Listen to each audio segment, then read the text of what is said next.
East Hampton Town Board, you are live. Good morning, everyone, and welcome to the April 20th regular meeting of the East Hampton Town Board. Carol, would you please read the roll call? Present. Present. Here. Present. Present. Please join me in saying the Pledge of Allegiance. I pledge allegiance to the flag of the United States of America and to the republic for which it stands, one nation, under God, indivisible, with liberty and justice for all. Today's meeting, we will have 3 public hearings, as well as a public portion and resolutions. And I just want to make everyone aware that at 12 p.m. we will adjourn so that we can have a ribbon cutting at the Town Parks and Rec building, where we have a solar installation and battery storage. This project will be saving taxpayers over $10,000 and advancing our clean energy goals. We'll have a ribbon cutting ceremony there with the president CEO of NYPA, as well as the chief officer of NYSERDA and our partner, our other partner who financed this project, which is the, Inclusive Property Capital. We'll try to return by 12:35 and restart the meeting. So depending on how quickly we move along, I'm not really sure where we'll be in the meeting. So please, if you wanted to make comments, stick around if you didn't make your comments before we went into recess. But first, we have the town crier with us today, Mr. Hugh King. Welcome you. May I? Yes. Okay. Okay, I want to thank the board for last time. You did your homework assignment and I was not here. However, because it's live streamed, whatever that is, the people at the library who put that together heard your comments, and you mentioned some of their names, and that was great. Although Councilwoman Overby wasn't there. I wasn't here. Oh. I do have, if you would like to hear. Yes. Oh, let's go. Make it quick, Sylvia. You gotta be quick. We have a press conference. So I did Mrs. Ruth Benjamin, who was the first director of Home Sweet Home Museum at which is at 14 James Lane. I've take visitors there all the time, and I'm always lucky to have, or have always been lucky to have Hugh King there to show these visitors through and get them to understand and know life in East Hampton in 1720 when the house was reportedly built. So in 1937, Ruth wrote a description catalog of Home Sweet Home, and as the first director. This was handed out to tour groups as they went through. She also did scrapbooks that are currently now at the East Hampton Library in the Long Island collection. So if anyone wants to see this writing that she did, it's there for us to look through. She was also Ruth Sterling Benjamin was her full name. Eventually she married someone named Masters. So at the end of her life, which was a long life, 1882 to 1957. And she was the director from 1928 to 1954. Right. There is one letter that was written to her that is in the archives online.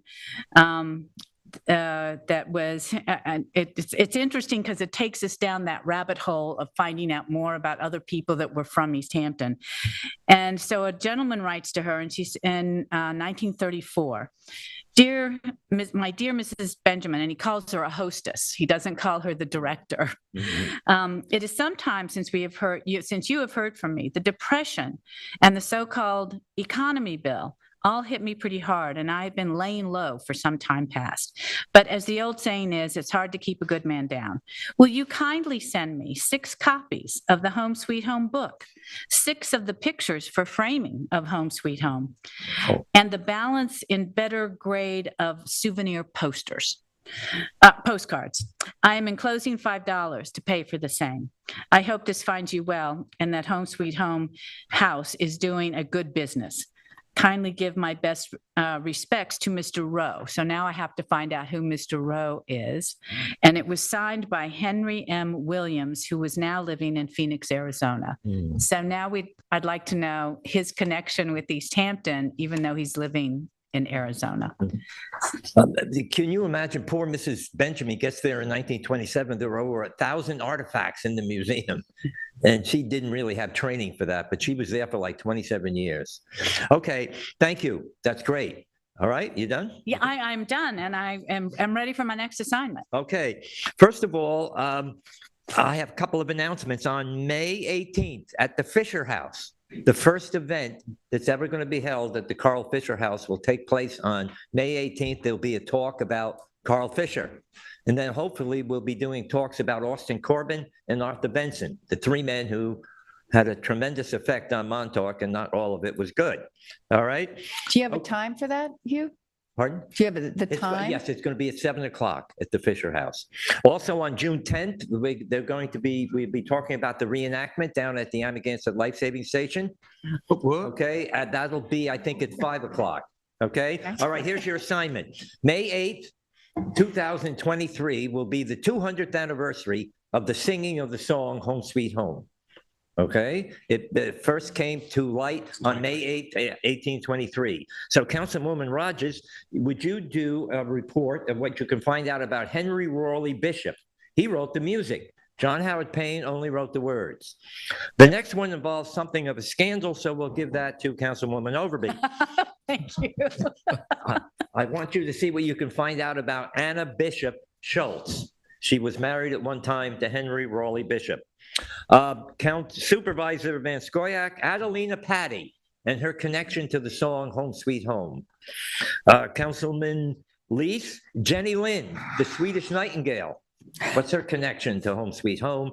And then finally, Councilwoman Gonzalez, the operetta Clary, the Maid of Milan, in which the song appeared for the first time. See if you can find out what the story of that operetta was, and how did Home Sweet Home fit into that. Okie dokie. Good luck. Thank you. Thank you. Thank you so much, Hugh. Thanks. So we have 3 public hearings. The first public hearing, Carol, if you'd read the notice. This is to amend chapter 255, but actually first I want to have we need to adopt the secret. We have Jeremy Samuelson, our planning director, who's here to walk us through the secret for that public hearing. You've all had an opportunity to have this, review it, and make this declaration, but Jeremy's going to introduce it and walk us through. So that's part of the record as well. Good afternoon, members of the board. I believe you all have a copy of the short environmental assessment form that has been prepared in coordination with this legislation. I'm happy to walk you through. I have copies here, but do you have copies already? Yes. Okay, great. So as you all know, there has been a conversation that has taken place over about 12 months now, where we have engaged each other in a thoughtful conversation about how best to address one aspect of the housing needs in the community, specifically the accessory affordable apartment legislation that is already existing in the code, and what you all have described over time as a series of tweaks or adjustments to the existing legislation that will allow us to make sure that the program as it already exists is being completely utilized by the constituency, and in addition to provide an additional set of opportunities that would hopefully allow the private market here to create additional housing opportunities that meet affordable criteria and do not present a cost burden to the taxpayers of the town or the town of East Hampton. So in brief, I'll start you on page 2. It's actually listed as page 2 of 2, but it is actually page 4 as you scroll through, because there's 2 cover pages there. I just want to point out that the description of this project is taken directly from the resolution that you all are considering as part of today's public hearing. So basically, I'll get into the specifics of where we're hoping to go from here. But rather important to this conversation, I want to flag for you right up front that over time there have been many changes changes throughout our conversation. We've welcomed public input about what some of these specific proposals are. And there is one set of additional changes that are here today in the piece that you're being asked to consider. And those are very specifically, and I'll point them out when we get to this section, but I want to flag them right up front. The Affordable Housing Overlay, the AHO, and the HPOD, the Harbor Protection Overlay District here. There was a proposal in the legislation that would have actually allowed for units to be placed into those two zoning overlay districts, and we've actually removed that. And there's a couple of reasons for that. One of them is that when the planning board was asked to comment on this, there was a lengthy conversation about water quality and our responsibility to protect that. We think there was a really good set of proposals that was put forward here, but we don't want to push too hard. We think there is real value in seeing this move forward. And if people aren't ready yet to have the conversation around HPOD and affordable housing overlay, that's understandable. And we're going to go ahead and set that piece of the conversation aside. We all have the ability to come back to that later. We see this very much as a process here. So as a reminder to folks who may be listening at home, there has been some version of a program like this in East Hampton Town going all the way back to the early 1980s. It has been modified significantly over time. I would suggest to you that the current iteration of this legislation was initially put in place in 2007 and then was most recently modified in 2016. And so we see the work that we're doing today as a further modification of that existing legislation. And again, we'll walk you through some of those specifics and how they're described in the EAF in a moment. But the point here is that this isn't our last chance to get this right in terms of, to torture this phrase that I keep using with all of you, adjusting the dials here. We anticipate that there will continue, unfortunately, to be a significant need for affordable housing in town, that accessory affordable apartments will be one of the many tools that the town will want to lean on, and that further adjustments may be necessary over time. And so in recognition of that HPOD conversation that happened with the planning board and sort of its partner in crime here, if you will, with the Affordable Housing Overlay District, we decided to keep it simple, set those two issues aside, and focus on modifications to the existing legislation only. So I'll pause right there before I go any further and see if there's any clarification or questions that you all have. Any questions? No. Thank you, Jeremy. Okay, thank you. I was just actually going to send an email. If we could, I just checked, the EAF isn't posted on the town's website with all of the other documents for today. So maybe the staff members listening in, we could get that posted so folks can see the EAF that you're taking us through. Understood. So are you able to I'm going to that send now? an email now. Okay, fantastic. Thank you for that. So there are, let's see, 13 pages here, which sounds like a lot, but really what we've done is we've taken the complete text of the legislation, which is in our town code currently, and we have reflected, the public has seen this many times, we have reflected the existing legislation. We provide strikeouts so that hopefully there is clarity of what is being removed. And then in italics, we have highlighted items that are being changed or are new to the conversation. So that gives you some sense for why this runs over so many pages. That said, while there are sort of many minor and modest tweaks along the way, it's not 13 pages of anything new. And this is a conversation, as I said, that has been ongoing for some time.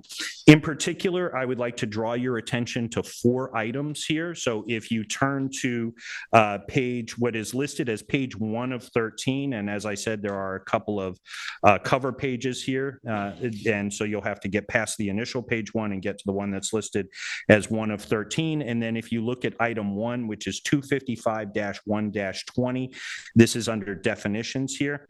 We have, as I said, we have the complete text of the legislation, and then we have a description of what the actual change is here. And so the change that is proposed here is really in the allowance, as we've discussed over time, of what constitutes the maximum that can be charged for any given unit. As you've heard me describe in the past, there is essentially what amounts to a regional equation that describes what the area median income is and therefore what fair market value is. And this is done, as I said a moment ago, on a regional basis. And we know that we have a particular market out here. And so we have always modified this using a multiplier effect. Yes, sir. So we have 110% that's listed here. We propose that go to 130%. The next change that I would draw your attention to would be item number 10, and this is on page 6 of 13. This is 255-11-63A. This is the general requirement. This is potentially the largest change that you're being asked to consider here today. This is to move from the allowance for the total number of units in each school district from 20 as a max under the current legislation to a total of 40 overall. So there's a description of why we think that's necessary and the breakdown of the school districts. But if you're asking yourself, what are the big picture pieces here that are proposed, I would draw your attention to that. The next change that we have here is on the same page, item number 11, 255-1163B. This is really what I would describe as the second large change here in this legislation. And what that really does is it says for the two types of units that are possible here, an attached unit, which means it's in the principal structure, or a detached unit. Under the proposal here today, it would be possible to have either one of those options for an affordable accessory unit be permitted on a lot that is 20,000 square feet or roughly half an acre. The change here is that under the existing legislation, you would only be able to do a detached unit if you had a lot that was 30,000 square feet. So that, again, is the change that we want to draw your attention to. The final change that I would draw your attention to here is on page 12 of 13. And this is really a cleanup of the dimensional regulations associated with this. This is 255-11-63H, design requirements. And what this really says is that if you have an affordable accessory apartment that is in the principal structure, it is an attached unit, then you could actually have up to 50% of the existing building be used for the affordable accessory apartment. There would be a cap on that would top out at 1,200 square feet. And you all have discussed this at length, but I wanted to draw your attention to it as part of our conversation here today. There are other minor changes that are reflected in there that have to do with trying to simplify and streamline the application and approval process, the annual renewal process, and some other smaller items that I'm happy to take any questions on. That is essentially what these 13 pages cover.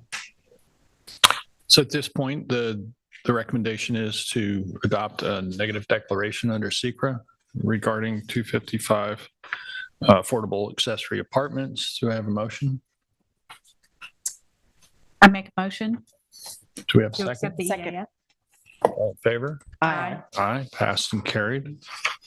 Carol, if you would proceed. Thank you, Jeremy. If you proceed with reading the hearing notice for our first hearing, which is the Chapter 255 Affordable Housing Accessory Apartments. The public hearings will be held live and in person by the town board and will be available electronically by video and teleconferencing, and will be televised on local TV channel 22 and available for live stream on the LTV website. The public shall be permitted to appear in person, but may also provide comments on the matter being heard by calling 351-888-6331. Any person or party wishing to be heard with respect to the foregoing may do so in person, by agent, by attorney, or by call in to the live stream, or by written comment addressed to the East Hampton Town Clerk, 159 Panago Road, East Hampton, New York. Thank you, Carol. Is there anyone in David Buddha like to speak? I'm sorry? Notice. Oh, I'm sorry. That was the COVID. Jumped the gun. Notice is hereby given that the town board of the town of East Hampton will hold a public hearing on Thursday, April 12th at 11 a.m. or as soon thereafter as this matter may be heard at Town Hall, 159 Panago Road, to consider a local law and abstract of which follows.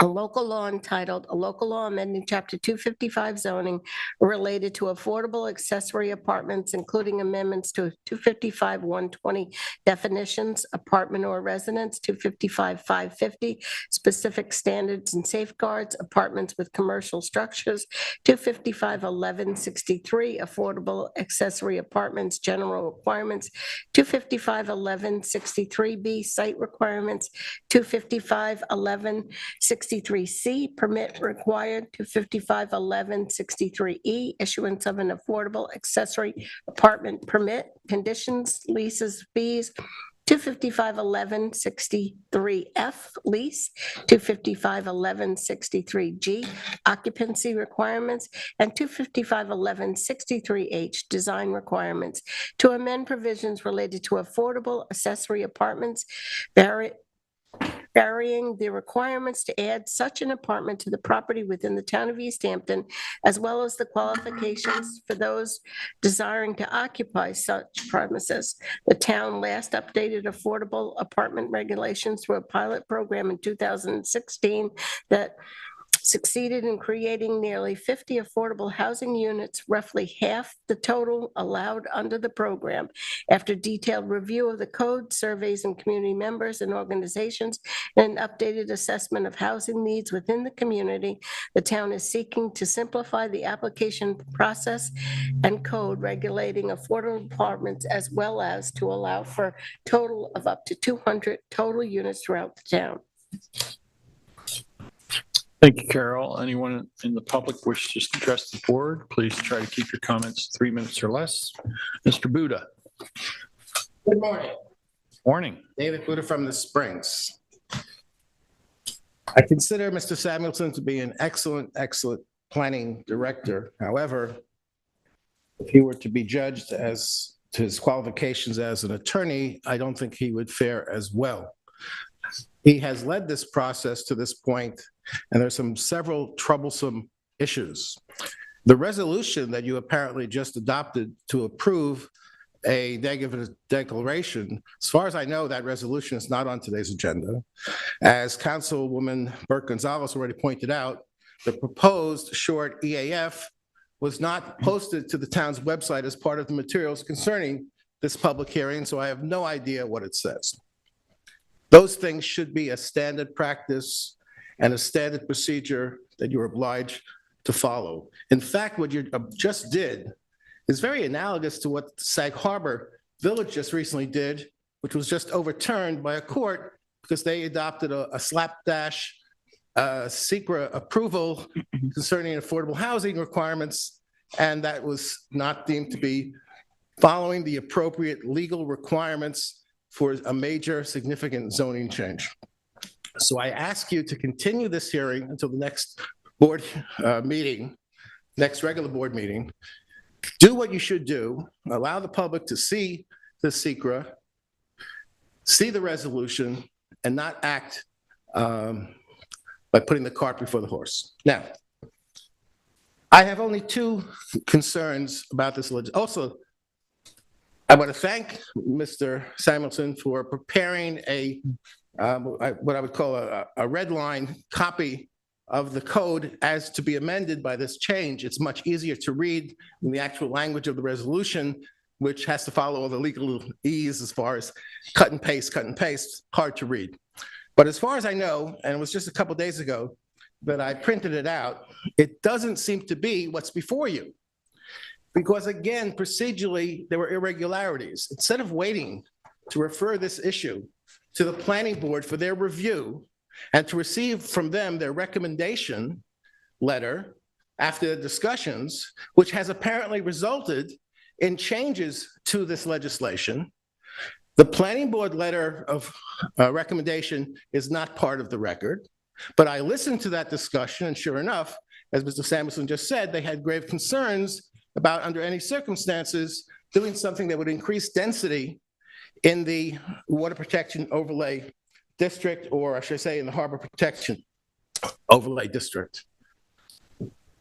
That really should have been done first before you even decided what your law was that you were going to take into consideration for adoption.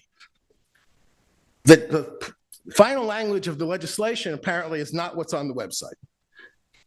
It's a reduction, a retraction, perhaps you could continue, but I think it would have been best to finalize the legislation, post it, and then schedule a public hearing.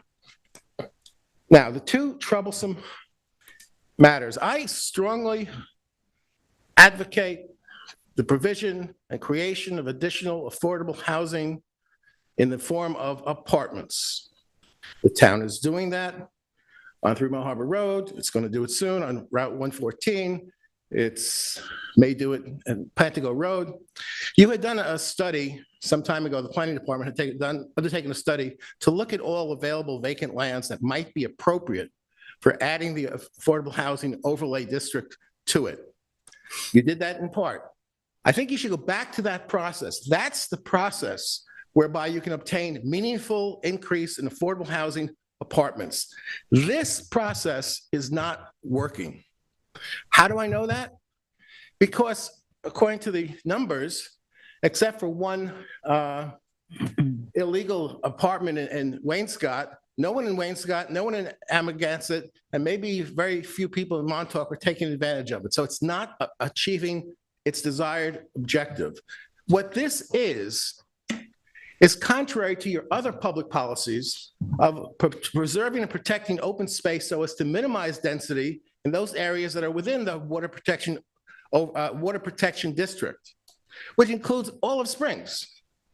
What you're doing here is encouraging, and the two provisions that I'm concerned about, because I know this is existing legislation, I know that there are affordable accessory apartments, but by reducing the size requirement from 30,000 square feet to 20,000 square feet, in order to be allowed to apply for a detached affordable accessory apartment, that's a mistake. If you actually did a study of what it would take, it would require, first of all, a new septic system. Because most of those small lots have a 3 or 4 bedroom house, which has a maximum 4 bedroom septic system, which means that they would need a new septic system. But you are precluded under the 20% set aside law under the CPF from spending money to help finance increased density. The small lots in Springs, East Hampton are the ones that would be burdened.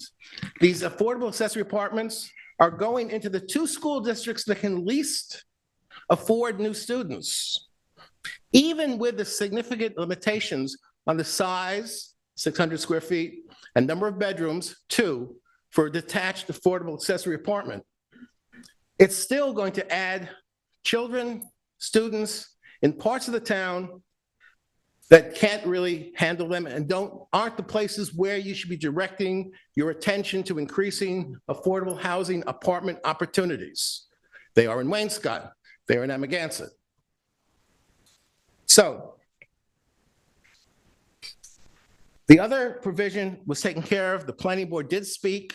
They said, look, even if you have a new septic upgrade, an IA system, adding density, adding a second family to an existing lot is going to increase septic flow. And that's why they resisted. Several people on the board spoke out. Perhaps a majority indicated their displeasure with the notion of putting additional density in the Harbor Protection Overlay District and in the existing affordable housing. And that's why Mr. Samuelson has ad hoc made amendments to this legislation at the time of the hearing. I again think that you need to look at, through the careful CEQA process, what impact does adding a 600 square foot accessory building on a 20,000 square foot lot in Springs or Montauk do to the environment? And I think you'll find that it's really detrimental, unnecessary, can be avoided, should be avoided by using better tools for increasing the affordable housing opportunities in this community. Thank you, Dave. I think I'm done. Let me just double check.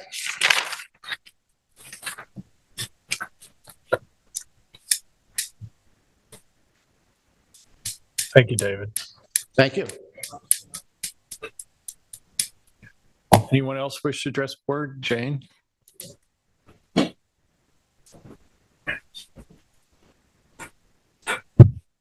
Good morning, Town Board. Before I start my comments, I actually want to note, I seem to be out of sync with all the notice on this hearing. So I went to the clerk's page, and where it has notice, all the notices, the one that I pulled and I worked off of actually turned out to be the one that was still noticed for March 16th. So I actually now don't know if I'm making comments on still what is in. So I don't have a lot, just a few suggestions. So if I'm off, I'll go back and look at it again. But before I start, I do want to say I support this expansion of the program.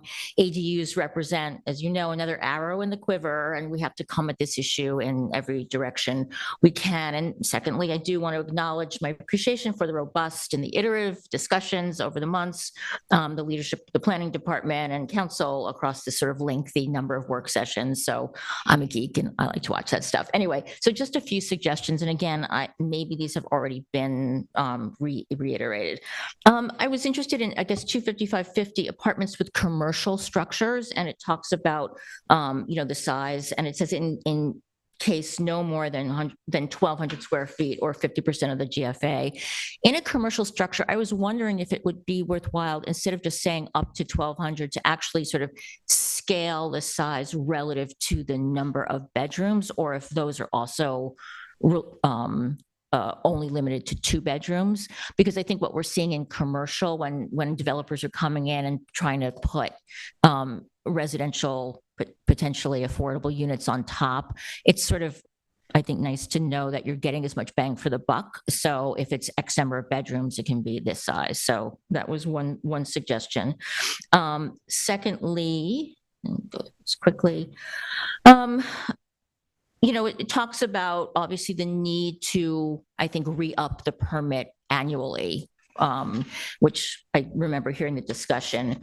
I'm still not clear, though, how the law is going to address really what happens when a structure is sold, and how this is protected. I mean, we see a lot of people selling properties. Obviously, there's a lot of incentive, a lot of turnover in properties. So I am still not really sure how this is going to be addressed. And so I just wanted to raise that. If I could just Please, address yeah. that, Jane, because the board struggled with that a bit, and that's why we ended up on going back to 600 square feet for detached, because it's in compliance with the code with regard to accessory structures on a property. That's the maximum size for any accessory structure.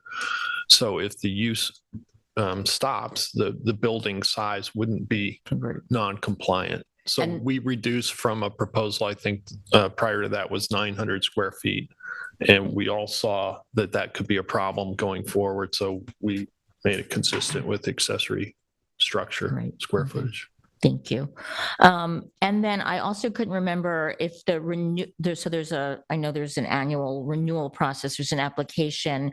Is there anything in here that should or even could say that the units are subject to also an inspection? I know there are privacy issues, so that was, one idea. The issue of the tenant, the tenant requirements. I know we've sort of moved away from that for good reason, but I didn't know if it should say that you don't have to establish the residency before, but that there should be maybe some current proof of employment in the town going forward, or that you have to start to establish a residency going forward. And then there was a thing on parking. You might have changed this, but it says no more than 4 vehicles said on lot shall be those prohibited. I don't know what happens when people have weekend guests, if you're in the principal structure. So I don't know quite. I think it means regularly parked if you look at the code. Okay. And then lastly, this is a broader statement, and I know you know this, but I want to stress it. The success and legitimacy of this initiative and the program will be largely dependent on compliance, by people who take this on, and also enforcement. And, from my view, penalties for violation must be as large and consequential as possible. People have got to understand that messing around with this kind of stuff, that there should be any manipulation or exploitation around this must not be tolerated and must meet with the greatest degree of penalties and consequences possible. I'm not saying that to already think to be punitive, but it's just the last thing we want to see is for all this good work to happen and not, fulfill the need that's really there. Understood. So thank you. Thank you, Jane. Jason, do we have any callers on the line? Yes, we Or do. is We there have. anyone else in the room? Oh, Anyone else in the room like to address the board on this topic? Okay, very good. one caller Jason, on the line. Let me unmute them right now. Hello, caller ending 8827. You're on the air. Do you want to talk on this topic? No, I'm waiting for public portion. Thank you very much. Okay, public portion, I believe it will be held after there's a press conference that I saw that on the agenda, so I just don't want you to wait for. Yes, everything. I heard the supervisor in the beginning, but just Rock in on. case they get to it before then, I'm just going to wait on the line. But thank you. All right, You making don't have to absolutely unmute me until it's public. Understood. Thank you very, very much. Oh, and we have one more caller that's joined in. Let me just unmute them right now. Hello, caller ending 2341. You are on the air. Hello. Hi, everybody. It's Bryony Frage calling from Sag Harbor, East Hampton, town side of Sag Harbor. I just wanted to voice my support for this, for the amendments to this legislation. Because I live in Sag Harbor Village, this changes don't really apply to me because I have to abide by Sag Harbor, but I'm excited by the increase in the minimum lot size because it would allow me, which are my plans in Sag Harbor Village, to build an ADU in my backyard. Before, my property was not large enough, and my hope is, and I know that the reason that you guys have done this is to allow more people to actually have the possibility of doing this themselves in their own backyard. So I really appreciate reducing the minimum lot size, also raising the rent cap, just to encourage people to make this investment upfront, and simplifying the process, the permitting process, making this a less daunting process for people who are trying to do something good for our community, I think are all really important changes to the legislation. And I'm really excited. Of course, this is just one, as Jane said, one arrow in the quiver, or however you say it. But it's an important thing because it really empowers residents to be able to do something concrete to address the housing crisis that we're in. So thank you very much, and I fully support the revisions to Chapter 255. Thank you very much, Bryony. Do we have any other callers on the line? We have no other callers on the line. Is there anyone else in the room who'd like to speak to this public hearing before we move on? Okay, in that case, I would like to make a motion to the board, if you don't mind, to close the public hearing, but leave the public record open to May 4th for any other comments that might come from the record. And I'd like to see us have a discussion at the May 2nd work session and have the planning department present the planning board memo that was sent to the town. I'll second both. So, well, before I do that, would gives enough time for comments? I think given the fact that all the materials weren't posted in a timely manner, that will give additional time for the public to review the documents and comment, leaving the public record open until May 4th. Does that work for everybody's? The written Is that record, yeah. Correct. Correct. Leave the record open for comment? Yeah, I would go beyond the written record. I would allow folks to come to the May 4th meeting and speak at the podium. And I would just carry the hearing over. I wouldn't just leave it for the written record. I agree. Okay, so that's fine with me. So with the motion then would be to leave the public record, the written record, and the public hearing open until May 4th, or is that just adjourning the hearing? So we'll adjourn till May 4th. We have a second? I'll second. All in favor? Aye. Passed and carried. All right. Carol, if you go on to the next public hearing notice, please. Notice is hereby given that the town board of the town of East Hampton will hold at Town Hall, 159 Panago Road on Thursday, April 20th at 11 a.m. or as soon thereafter as this matter may be heard for the purpose of considering a proposed contract with the Village of Sag Harbor for fire protection and emergency ambulance service to be furnished by the village on behalf of the Fire Protection District known as the East Hampton Fire Protection District for the calendar year 2020, that says 2023, I think it was, upon the following general terms. The fire department shall answer and attend all calls in said fire district and shall furnish the fighting vehicles and equipment and firefighting personnel. The fire department shall furnish emergency ambulance service, including vehicles and equipment for ambulance personnel to the district. For fire protection services during the 12-month period of 2023, Sag Harbor Village shall be paid on or before February 1, 2023, a total sum of $41,757.17. And for ambulance protection services during the 12-month period of 2023, Sag Harbor shall be paid on or before February 2023, $25,053.44. And for such funds, the fire department shall be paid directly the sum of $8,673.97 on or before February 1, 2023, and the ambulance corps shall be paid directly the sum of $2,284.59 on or before February 1, 2023. The total cost for the fire protection and ambulance services under the general contract is $66,810.61. Any individuals wishing to be heard on the matter may appear in person or by agent at the time of the hearing. Thank you, Carol. Is there anyone here who wishes to address the board on this topic, on this public hearing? Jason, do we have any callers on the line who wish to address the board on this public hearing? None for this public hearing. I'll entertain a motion to close. Motion to close. Second. All in favor? Aye. Passed and carried. Carol, if you read the last public hearing notice for today. Please take notice that the town board of the town of East Hampton will hold a public hearing on Thursday, April 20th at 11 a.m. or soon thereafter, as this matter may be heard to consider any and all comments in relationship to the proposed amendment to Chapter 240, Vehicles and Traffic, Section 24058, Schedule 8, stop intersections of the town of East Hampton Town Code to place stop signs at various intersections in town to enhance public safety, and abstract of which follows. An amendment to Chapter 240 Vehicles and Traffic, Section 24058, stop intersections to provide for a stop sign on various roads in the town of East Hampton as follows.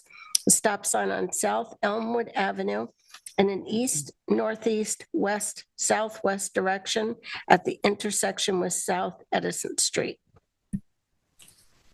Thank you, Carol. Anyone here wish to address the board on this public hearing? Jason, do we have anyone on the line who wishes to address the board on this public hearing? Well, we have no callers on the line for this public hearing. The only one is for public comment. Thank you very much. I'll entertain a motion to close. Motion to close. Second. All in favor? Aye. Yes, carried. That brings us up to public portion. I know we have a caller on the line for public portion. Yep, and I am unmuting now. Thank you. Okay, caller 8827, you're on the air.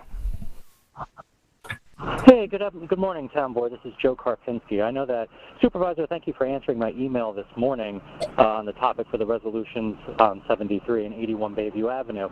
But more specifically, I want to convey the fact that under urban renewal law that was adopted by the town of East Hampton under town code, a building permit can't be issued until somebody has done this and then given up their easement and granted it to the town of East Hampton. This property on these two lots has a home and a pool. This is being done 5 years later. And I gave you guys a litany of other addresses that need to be looked at, and I question whether or not they've done the proper issuing of a grant of easement to the town as well. And certainly some have been given a C of O without doing any road improvements to this road. And it's very disheartening. As you know, my wish is to make sure this road is done and that this road becomes a town road very soon. Now, this is up and down this road. It's very, disgusting, in my opinion, that these things are done continuously, and you need to do that first. Now, ultimately, you're going to get what you need because you are the town, but it still has to follow the process, and the process is not being adhered to continuously. I'll also reiterate the fact that on December 15th, I made comments to the town board about any modifications, amendments, any new structures, and certainly we don't care if any old structures or any other structures are taken down on this road, but we did, under town code, speak to our rights that we are against all these things moving forward. Thank you very much, Joe. And I agree with you that there has been some oversights regarding the timing of the road widening easements being delivered. Ultimately, this is taking place, albeit not always before permits issued. We're going to address that with the building department to make sure that that doesn't happen going forward. Thank you for calling. That, Supervisor. And well, you're welcome. I'm not done yet if I still have a moment. I would like to say, though, I want to make sure everybody remembers that the bottom line there, it simply states it's done before any issuing of a building permit. I would like that your town building department go forward and make sure they check every one of these homes that are currently under construction and make sure that you have that before they continue anything. I would appreciate that greatly. Thank you very much. Yeah, understood. Thank you for taking the time to call in today, Joe. Mr. Booty, you'd like to? Take care. You too.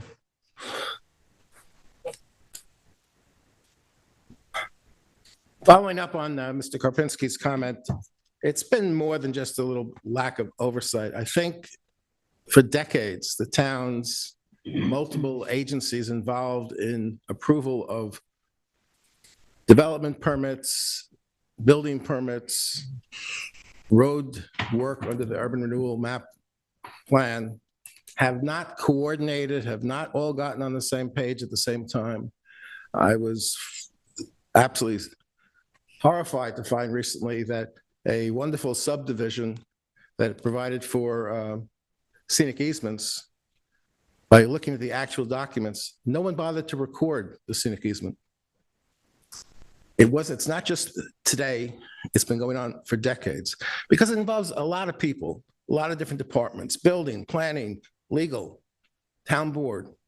And obviously, if a property changes ownership before those easements are recorded, they're really of no legal effect. We understand that. Yeah.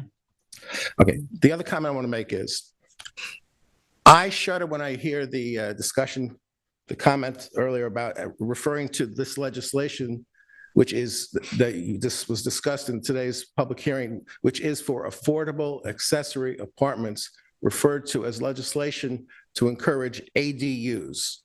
ADUs is the generic term for a separate housing unit, dwelling unit, to be placed on an existing one-family, single-family zoned lot.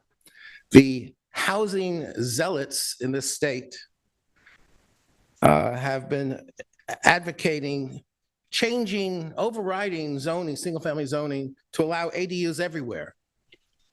I frankly appreciate our single-family residential zoning.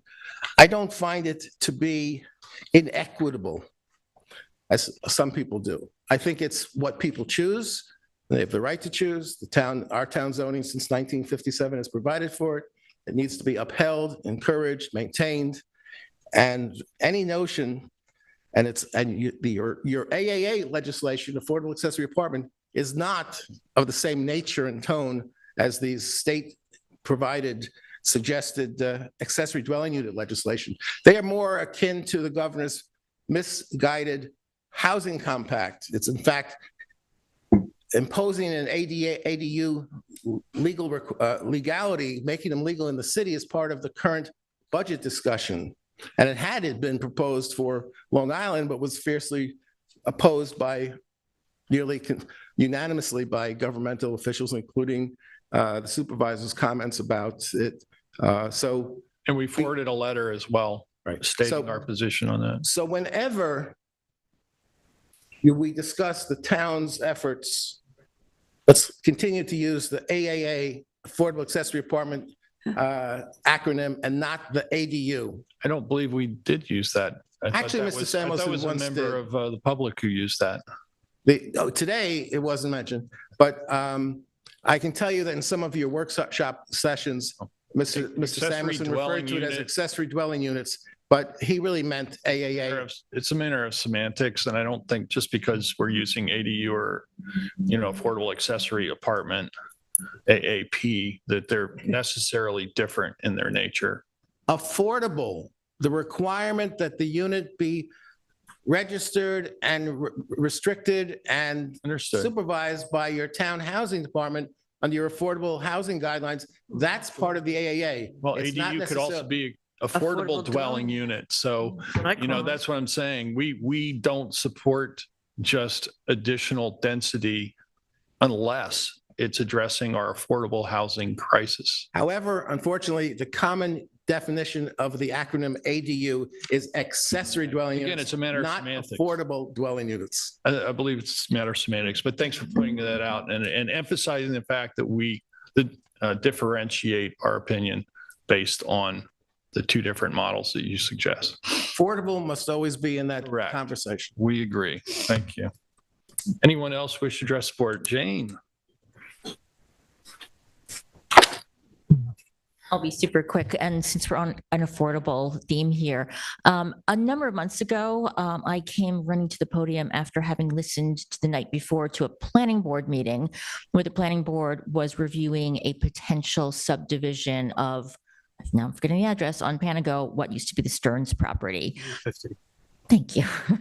And I, been driving by and looking at 288, which looks like something's about to happen there, separate property. But I did want to come back again, and I know you can't always tip your hand on what's happening, but at the time, I had mentioned that the applicants, that the planning board had reminded that that's an affordable housing overlay, blah, blah, blah, blah, blah. So I just wanted to come back, especially now that the CHF is in place and hopefully those funds are rolling in. So just wanted to come back and say it again, how I think important that acquisition would be for the town. And I hope that might be actively being considered. Thank you. Great. Thank you, Jane. But anyone else wish to address the board in public comment? Okay, at this point, that brings us up to resolutions, but I would like to go ahead and recess. Now we'll recess for our ribbon cutting ceremony. Again, that will be held right here near the Parks building in front of our electric charging stations. We'll return in approximately 30 minutes or so. So if anybody wants to watch the meeting, you can tune back in at about 30 minutes to hear us read resolutions. Riveting, always. Thank you very much.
Yeah.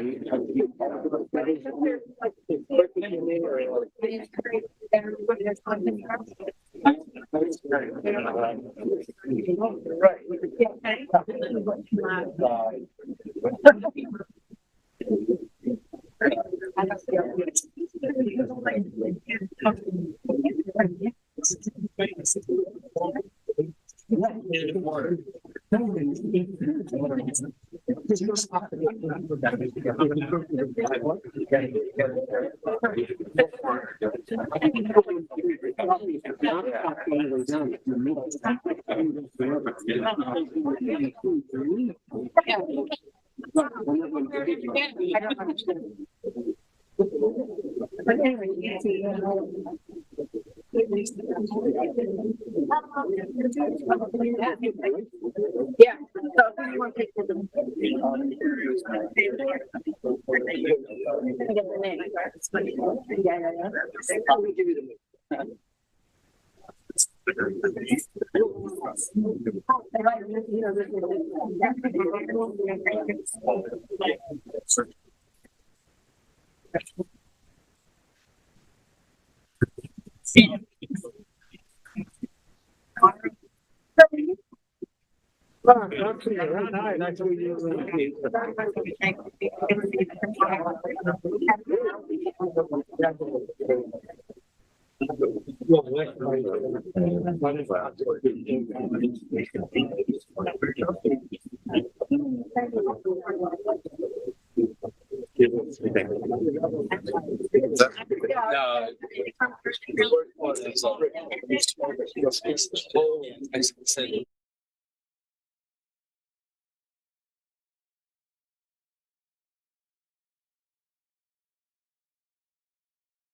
I'd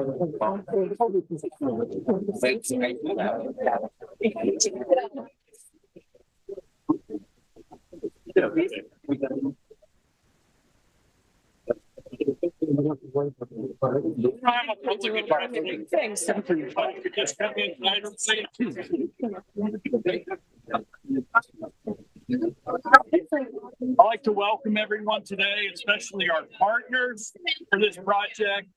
NYPA President and CEO Justin Driscoll is here. Anthony Fiore, Chief Program Officer for NYSERDA. John DeSano, Director of Inclusive Prosperity Capital. Our Natural Resources Director, Kim Shaw, and staff, who together helped all make this possible today. We also have some local officials here. We have Ann Welker from Southampton, and we have Mike Iaselli, who is representing our county legislator, Bridget Fleming. Today is another first for East Hampton in our efforts to become 100% renewable energy here. If you look at the background here, you'll see our parks and buildings and grounds building, which has a solar array on it, which is also connected to battery storage, which ensures that if we have an interruption of, I think we're pointing up at our eagles here. Yeah. Another expression of protecting our environment. We've had eagles here in East Hampton perching on our towers right here at Town Hall on a regular basis. They're nesting again here in town.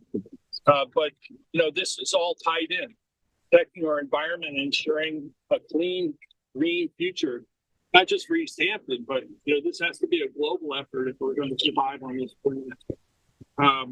This battery solar array saves the town approximately $10,000 a year, which also aligns with our goals to become more efficient, reduce the costs of operating government. We've gone through a process of evaluating town buildings throughout our community, changing over to LED lighting, changing our HVAC units, and better insulating our buildings so that we're more efficient. This has saved actually hundreds of thousands of dollars over the last several years for taxpayers. We're installing LED lighting for street lights. We have the first megawatt scale solar array in Aquabonic. We are also the host of the very first wind farm in New York, which will produce enough energy for 70,000 homes. So this all helps us move towards the town's full renewable energy goal, reaching that across all sectors of our community by 2030. And again, I want to thank you all for being here. And at this point, I'd like to introduce our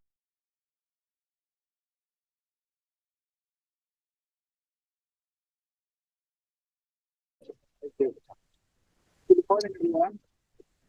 Good afternoon, I should say. Great to be with you all on a beautiful day here. The town of East Hampton is really leading, and we're proud to be a partner with you in your efforts. As a leader of NYPA, which is a first mover in clean energy and sustainability, it's an honor to be here with you and your team actually very early. I'm well aware of the town of East Hampton's push to protect natural resources and adopt sustainable practices. The town deserves credit for the advances you've made, including, and you've mentioned a couple already, keeping a tight watch on energy usage through usage of NYPA's New York Energy Manager, or NIAM, that we're very proud of. Working with NYPA to install almost 700 smart LED lights on town streets last year, or later this year, I should say, implementing several energy efficiency projects in town buildings, expanding the zero-emission vehicle fleet, hosting the first megawatt scale solar farm on Long Island, and initiating a campaign to encourage residents to build solar and conserve energy. I hear you even use a solar-powered lawnmower here. That's very impressive. Today, I'm happy to see up close your pollinator garden and your electric vehicle chargers here behind me.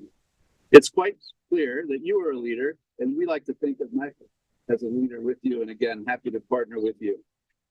The Power Authority, along with our sister agency here today, NYSERDA, is charged with moving New York's bold clean energy goal forward. I want to acknowledge my colleague, Anthony Fiore, Anthony was the Chief Decarbonization Officer for the City of New York for many years before joining NYSERDA just recently.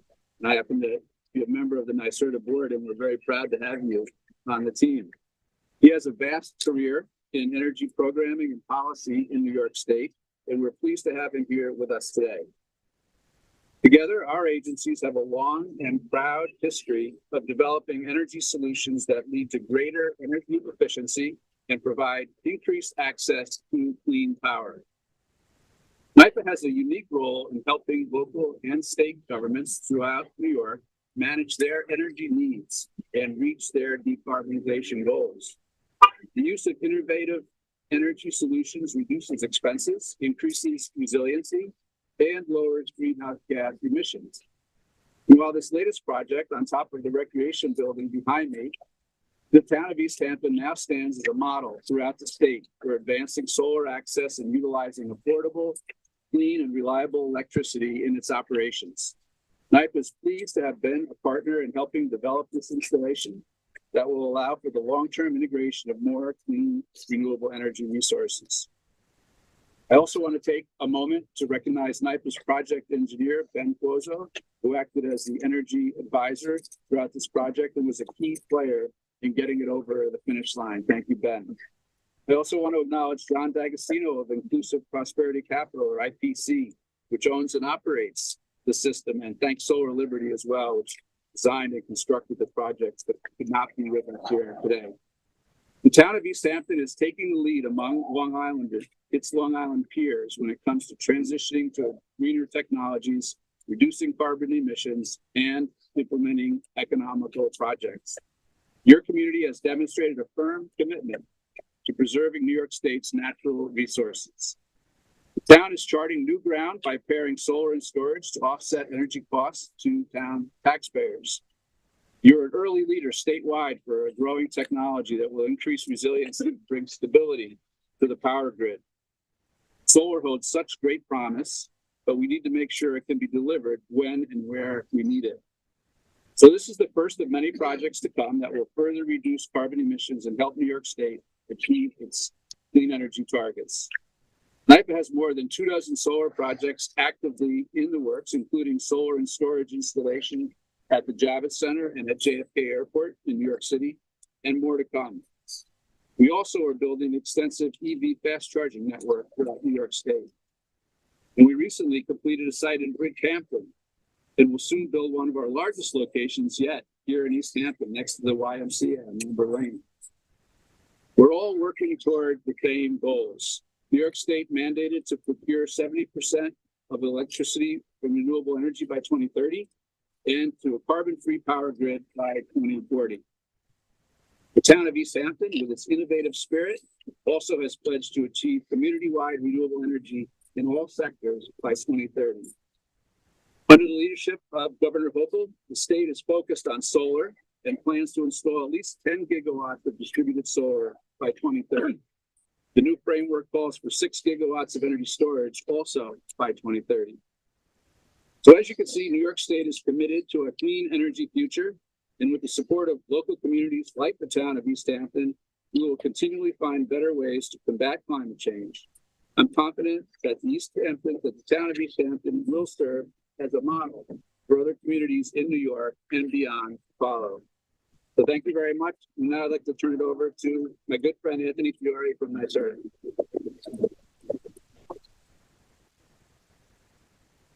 Good afternoon, everybody. This is exciting. I don't know what to say after the two remarks here. I think they've covered everything, but it is really, really exciting to be out here. And Justin mentioned, and thank you for the gracious introduction. I am with the New York State Energy Research and Development Authority as their Chief Program Officer. NYSERDA serves as the Clean Energy and Energy Innovation Agency for the state. I couldn't be more excited in this new role to be working with communities statewide as we build out the infrastructure that really will allow us to meet the state's clean energy goals, including the 70% renewable electricity by 2030 that Justin mentioned. And today is a perfect example of those efforts. We really celebrate, this is Long Island's first municipal electric, energy storage, and solar project at all. So, good congratulations to everybody for that. Big picture, these programs are helping New York meet its clean energy goals, including the two that Justin just mentioned, the 6 gigawatts of energy storage and 10 gigawatts of distributed solar energy. And of course, it moves the town of East Hampton closer to your own goals, 100% renewables by 2030. That's very ambitious. We're proud to have supported this project through New York Sun. New York Sun is the state's signature initiative to scale up the solar, to drive down costs, and to make solar energy more accessible. Since its inception, solar in New York State has grown over 3,000%. We've been able to leverage about $73 billion in private investment, and we've driven down the cost by 73%. As a result of that, in 2022, New York State became the top community solar market in the country. Last year, deploying over 50% of the community solar projects in the U.S. NYSERDA's retail energy storage program also offers funding to commercial customers for standalone storage projects or storage projects that are coupled with new or existing clean on-site generation. I'm also pleased to share that we have 90 projects just like this one in the pipeline, and we expect those to be completed in the next 2 to 3 years. So we really are making great strides in this critical work, and we're going to continue to move in that positive direction thanks to companies like IPC and Solar Liberty that are supporting the state's clean energy transition and investing in our communities. Again, congratulations to the launch, to all of you here, the board members. It's very exciting, a new source of clean energy. Thank you to NYPA and Hampton for your leadership. Thank you to Peter and the entire town of East Hampton for your commitment to climate action. And thank you to all of our partners that have really made this achievement possible. On behalf of NYSERDA, we look forward to continuing this work with all of you as we move our collective goals to build a clean energy future that is affordable and sustainable for every community. Thank you. And with that, I'll turn it over to John. Thanks, Anthony. So let's follow up such a tremendous speaker. So I'll be brief saying I'm standing between the unveiling of the system and the speaking portion of the ceremony. So I'm John D'Agostino, Managing Director at Inclusive Prosperity Capital. For those of you who are familiar with Inclusive Prosperity Capital, we are a not-for-profit clean energy financing intermediary that focuses on underserved markets of credit, including smaller distributed generation systems such as the one that we're unveiling today. Inclusive Prosperity Capital is about a 5-year-old organization. We have about 30 solar projects under ownership. This is our first solar plus storage project. This is tremendous. I feel like every one of the projects that we manage goes on the journey, right? It's like your children, and you watch them grow and develop and become constructed, except for they don't actually leave the house at the end of the day. You just want them every single day to make sure they're working and making sure that everybody who is involved in this journey, from origination, development, and construction, is having a lot of confidence in the entire process. So we're excited, we're thrilled to be the operator of the first solar plus beautiful solar plus storage project on Long Island. It's been tremendous working with NYPA and the Solar Liberty team and the town, of course, with their fierce advocates, because it really does take advocacy to make these projects become a reality. These projects don't just happen overnight, they take a commitment. And so really it's kudos to the town of East Hampton for taking that step, seeing it through, and with that, Peter Queen Bailey.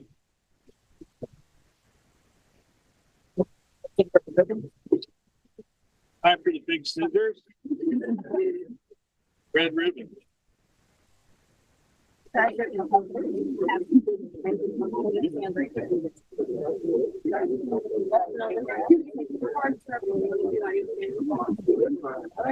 Everybody need to step back.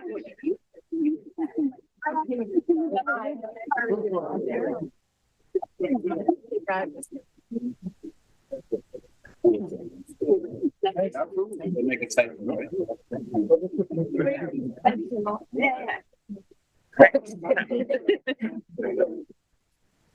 On three, 1, 2, 3.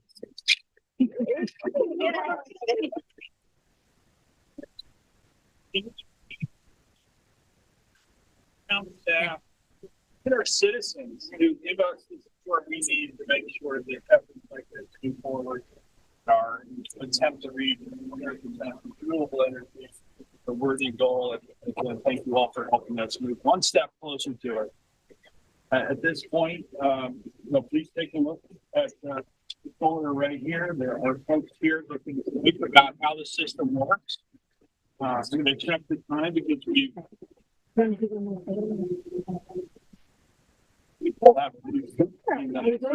to try to be back into our meeting by 12:18 now.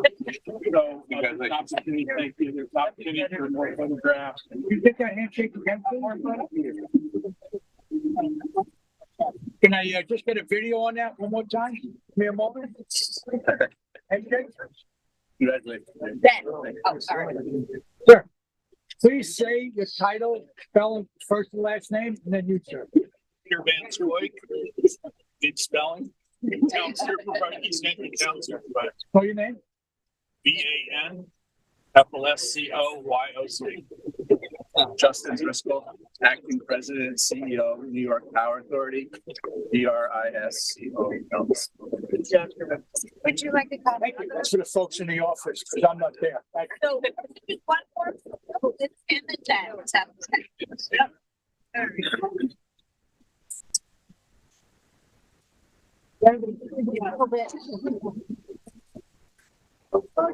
Is there actually,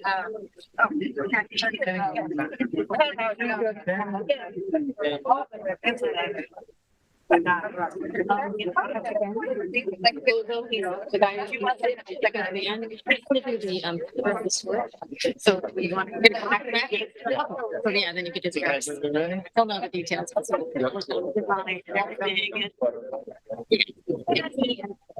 Those are two people that. One more, hold on. Everybody step one step over that way. We can get it started. Yeah. Yeah, and then sometimes the details, they don't know the podium part. Right. Or you gotta have unusual about it. How does it work? Like it's tied into the grid. So, they can use the extra, they stores it during the peak time. And the non-people use it.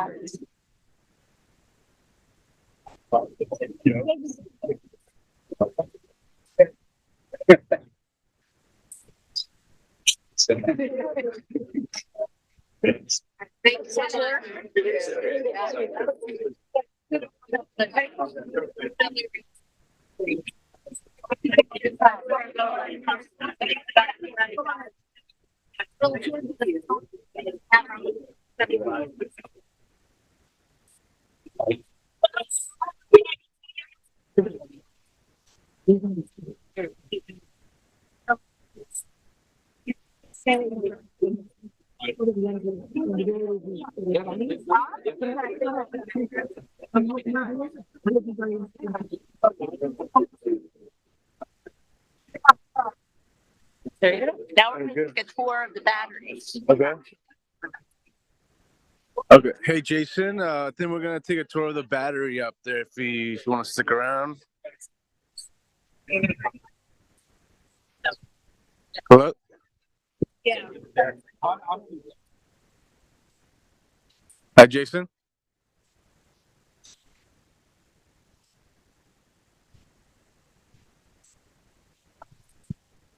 Copy. And this is our other program, our Clean Water Initiative. Yeah, I was hoping I would get one.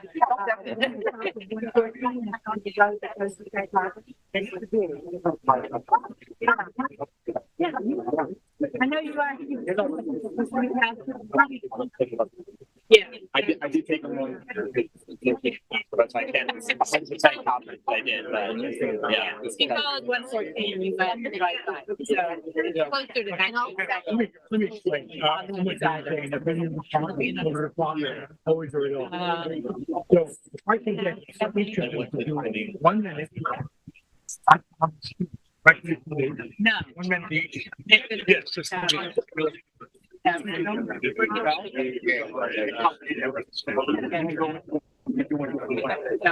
I grab Peter first? You coming in from? Oh, yeah, so we'll go down. Okay.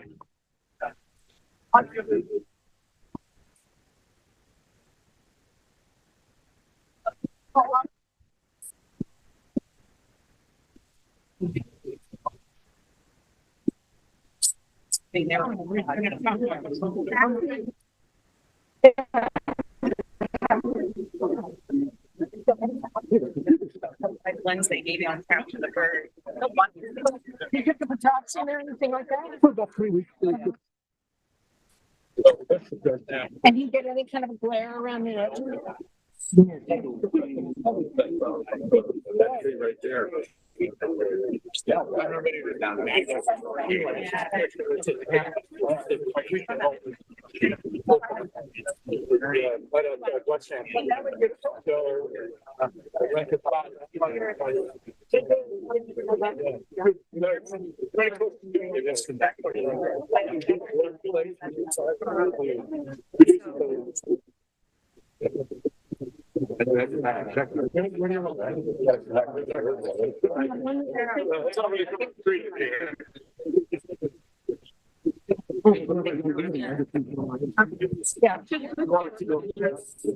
Well, I.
Yeah, no, you can explain it on.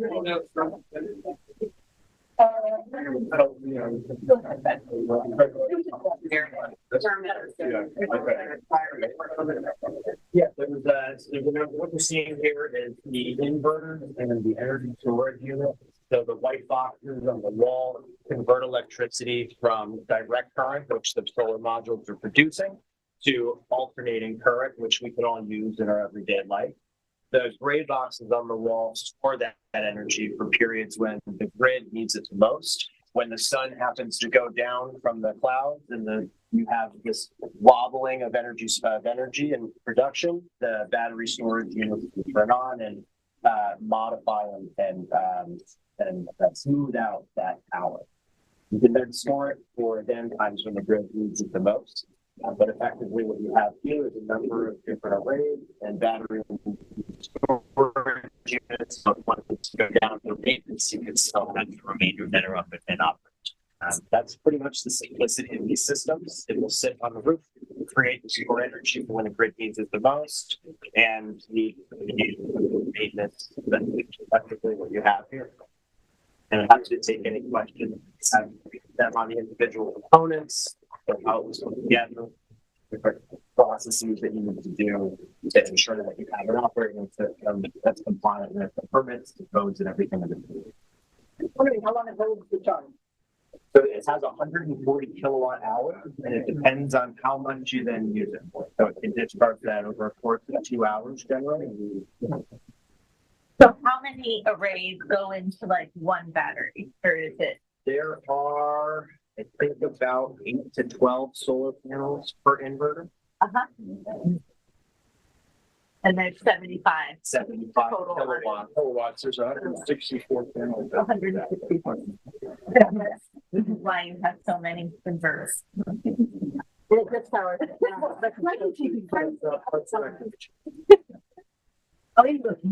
Tell us your first name, please. Benjamin Puzo, and last name CEO. No, you can't have them back. I'm gonna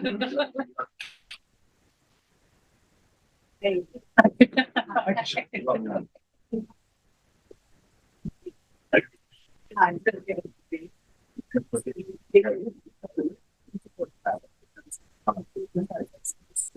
Just go around and go down. Make sure we just go through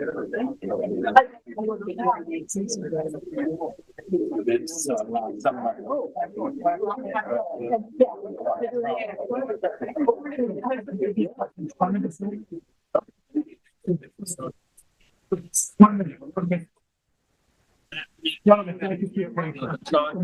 Yeah, please back this in.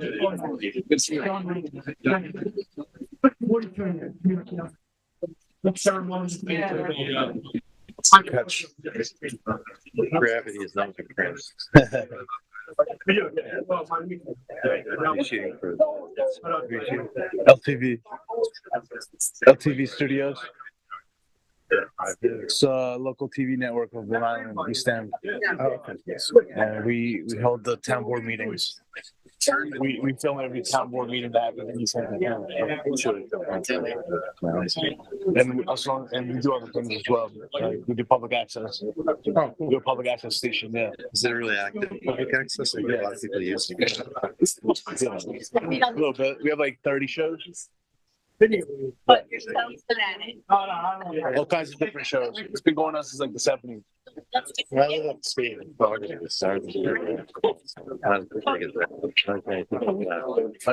We have like 5 studios, 1 kitchen, full kitchen. We have a regular like 1 studio, like with like two chairs. Like we have a setup for like the music. We have an actual theater space or like an event space for like let's say 75.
Don't make him.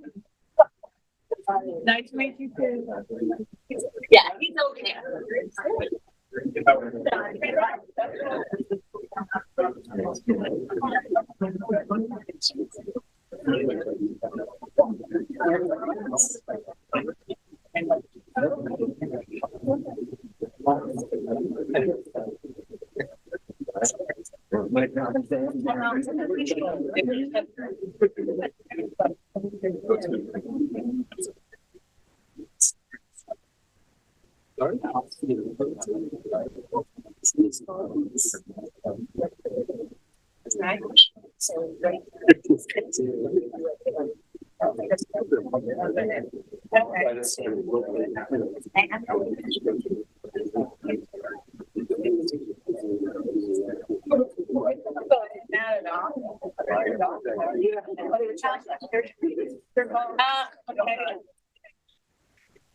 Yeah.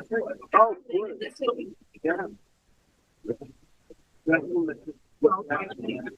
yeah. Do you need anything else? Right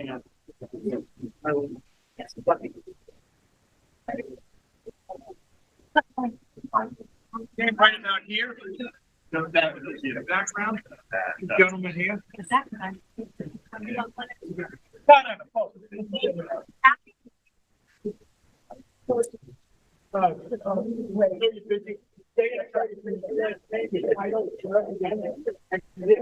we have anything to have told you. That's it, you're done. Okay. Nobody gets this. Still?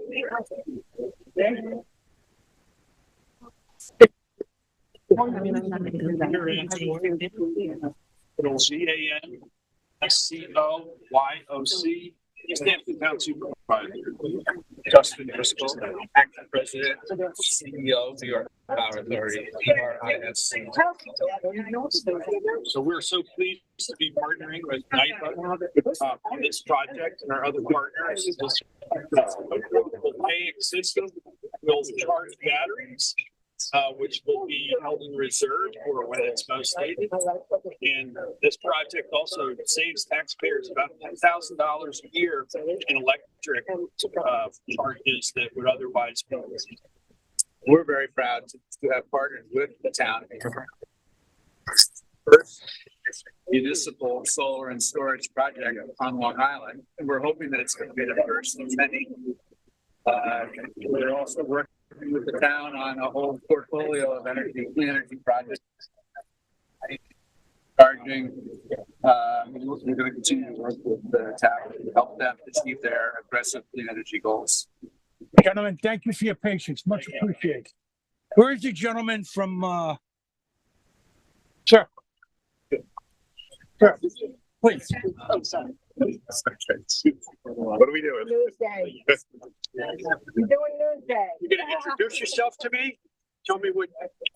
Tell us, say your first real thing. Watch out.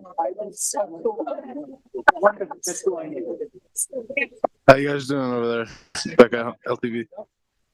Take a step closer. You're on. I understand. Anthony Just wondering. ANTHONFIORE. I'm the Chief Program Officer for the New York State Energy and Research Development. And we funded a project here today for solar. You see on the roof with energy storage behind the building. It provides resiliency, it provides clean energy, and it lowers costs for government operations. Thank you for your time and patience. One more. Here we go. The panel's right sticking out of your head. Hang on a second. Good. Got it. Thank you. Right at me. Turn to me. Got it. Thank you so much. Thank you. You're done. Excellent. Sorry about that, Fred. Anthony, LTV, Carlos Garcia from LTV Studios. We're filming and broadcasting live actually on we have a TV network out here in East End. Excellent. Yeah, this is awesome. Thank you so much for bringing us out here. Absolutely. It's a really good movement going forward. Thank you again, sir. No, that was great. Thank you. Good. Thank you very much. All right. You do have I know Fury's of a kind of a common name. Cap, Lieutenant in NYPD Aviation Unit. Both my parents were. Really? Yeah. Oh, you're right. I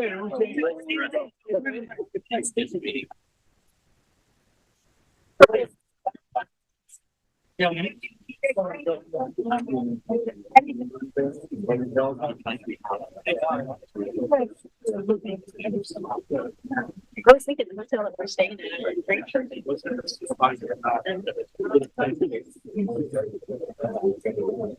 Yeah, but I've been excited.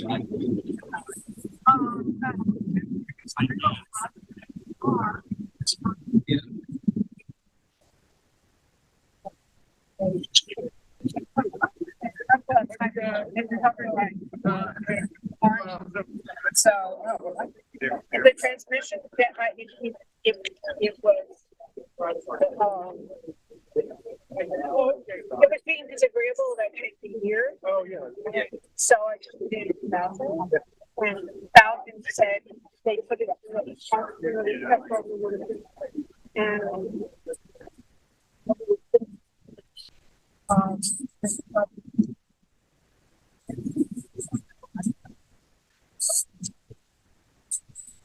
what I heard. Everything you need. Yes, I'm still recording. You're still live.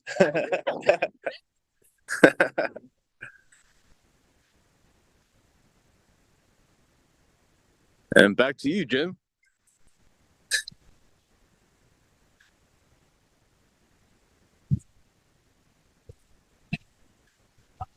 That's Jim Halpert from LTV Studios. You know Jim Halpert?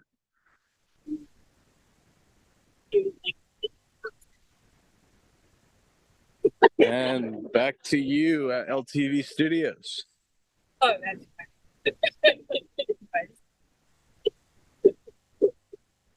Thanks for coming out. Oh, thank you. And here's and this is Carlos Garcia from LTV Studios on the field. We are at our East Hampton Town Hall, viewing our new solar panels, renewable energy, which is back there.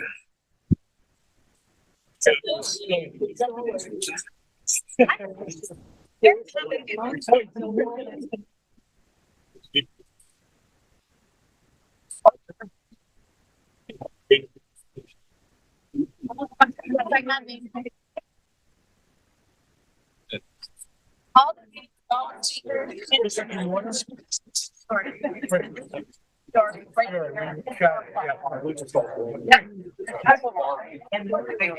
And your name, sir, is, no, wait. What is?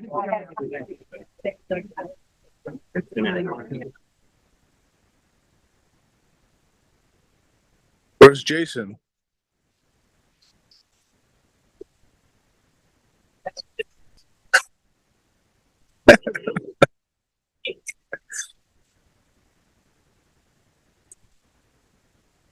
Okay, buddy. Probably like when else they're not.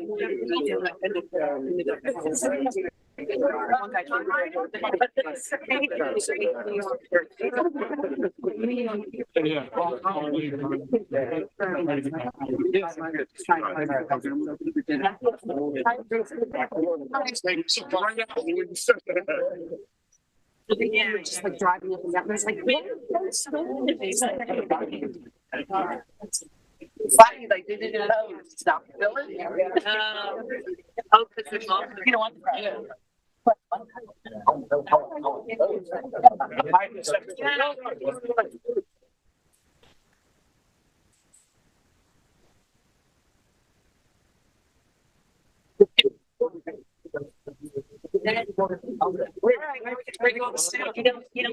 I know I have you on the video.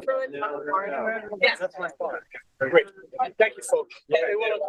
Thank you. You got the best. Actually, I ran down. Was that the best? No, I can't. I was just telling you. Last name. The NYPD aviation. I'll make it real quick. So the deal. During those systems, 1980, 81. They only sent me down in the middle of the Civil War. Back when I was the aviation. Yeah, like.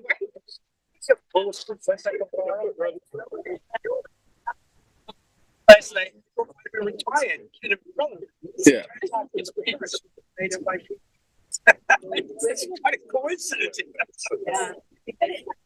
No, they were not Navy. Yeah, that was it. Yeah, yep. And the Daily News, I was at 5. Yeah, for the New York Post. Yeah, they border,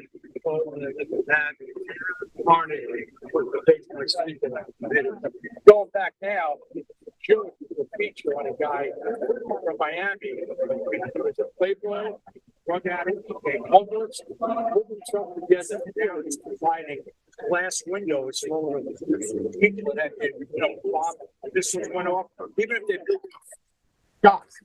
So he's replacing. It's nice weather. Sun's out. Foundation that. It's a little bit chilly, it's windy. It's nice weather. It's Vanity Fair instead of, because the ones who much like the Lions are retainable. That's me.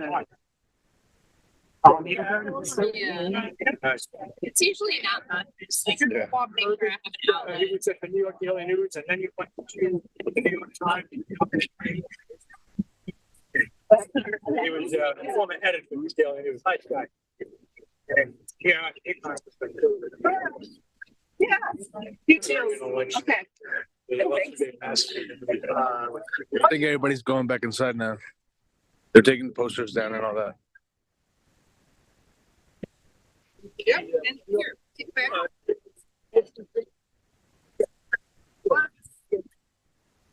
Carefully. All right. What's gonna be there? Oh, yeah.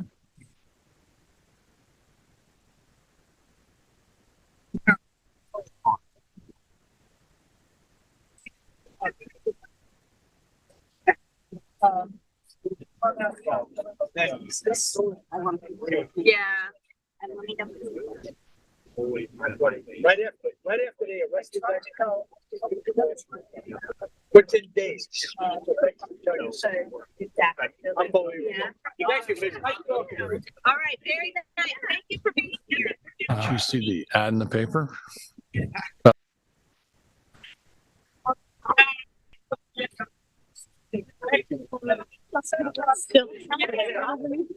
Yeah, they wanna record until everybody's back in the, Oh, because you're doing the board meeting. yeah, Okay. believe so. Yeah. And we're back. They're back. It was nice meeting you again. Take care. Thank you very much. See you later. Bye. We'll send a press release. I'll let him know right now. He called. I told him you guys were on your way in. Yes. You have a good day, guys. Okay. Thank you again. Wow. Yeah, they're still my feet. Remote, yeah. Still Getting remoting. dizzy. Cut. There you go. And we're back. It was a little chilly out there. A little bit. That's why I switched into my coat. We will begin the meeting momentarily as soon as everyone's back in place. We're waiting for the town attorney now. That was a terrific event. Doing the ribbon cutting for our solar battery storage project, and then our partners from NYSERDA and NYPA here with us. It was also nice of the Eagles to make an appearance when we're talking about improving the environment. I consider that giving us their blessing. The thumbs up, yeah, or the wings Or, up, Yeah, talons up. talons up.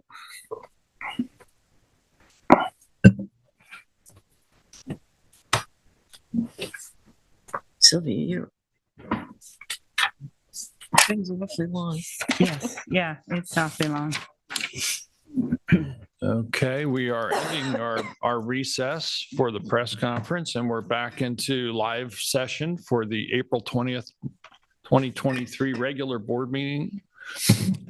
We have resolutions to approve. Kathy, you have the first. I do, starting with Resolution 2023-539. It's approval of the warrant. Claims total $2,568,288.71. Second. All in favor? Aye. Aye, pass and carried. 2023-540 is a secret determination, bonds for various purposes, excuse me, that are deemed to be type 2 actions under the regulations enacted under New York State SECRA, and as such, no environmental analysis.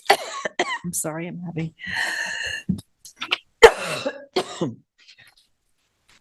Second. Do we have a second? I haven't done it yet, I'm sorry. And as such, no environmental analysis of the proposed projects are required. These are projects that fall under agriculture, buildings and grounds, harbor master, public safety, and there's an amendment to this resolution. Under harbor master, public safety, we need to include acquisition of marine patrol boat. Also projects under highway, information technology, natural resources, parks and recreation, police, sanitation department, supervisor and town board projects, as well as improvements to the Montauk Playhouse, townwide ADA improvements, second house improvements, and townwide energy sustainability projects. Second as amended. All in favor? Aye. Aye, passed and carried. 541 is a list appointment from provisional for Erica Chimbo. We're appointing Erica to the position of office assistant Spanish speaking in the town clerk's office with no change in hourly rate or budget account number, retroactive to March 17th. Second. All in favor? Aye. Aye, passed and carried. 542 is the rate increase for part-time employees in the tax receiver's office. And this is for Jean Hamilton, principal office assistant at $26.49 an hour, and Mary Vorpal, tax cashier at $22.10 an hour. And this is effective retroactive to January 1st. Second. All in favor? Aye. Aye, passed and carried. 543 is the approval of the Montauk Music Festival special event permit. And this is to hold a music festival with 600 attendees per day on Saturday, May 20th, and Sunday, May 21st on the Montauk Green per the conditions delineated on the special event permit. Second. All in favor? Aye. Passed and carried. 544 is a resolution to approve the proposed shed or slash barn on the grounds of the East Hampton Historical Farm Museum of not more than 600 square feet in size to store additional farm equipment and implements. Second. All in favor? Aye. Aye, passed and carried. I'd like to offer Resolution 2023-545.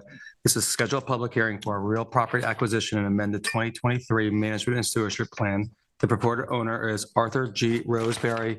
The location is 12 South Bay Street, Montauk, tax map 300-28-5-23.2. The property is 0.37 acres. Reported purchase price is $400,000. This public hearing is scheduled for May 4th, 2023 at 2 p.m. Second. All in favor? Aye, passed and carried. I'd like to offer Resolution 2023-546. This is a scheduled public hearing, real property acquisition and amended 2023 Management and Stewardship Plan. Purported owner is Sass Fox Associates LLC and Sass Fox Associates. Location is 42 and 46 LaForte Lane, Amagansett. Tax numbers 300-126-1-14.28 and 14.29. The total acreage is 4.4 acres of vacant land. Proposed purchase price is $1,550,000 each, or $3.1 million total. And the scheduled public hearing is also on May 4th, 2023 at 2 p.m. Second. All in favor? Aye. Aye, passed and carried. I'd like to offer Resolution 2023-547. This is the bond, $1.2 million for construction, the replacement of the old salt barn. Second. I'm so sorry, the PPU is 10 years. Second. All in favor? Aye. I would need Do a roll call. Aye. Aye. Aye. Aye. Aye, passed and carried. 548 is bond 350 for construction of various building improvements. The PPU on this one is 10 years. Second. Carol, please read the roll call. Aye. Aye. Aye. Aye. Aye, passed and carried.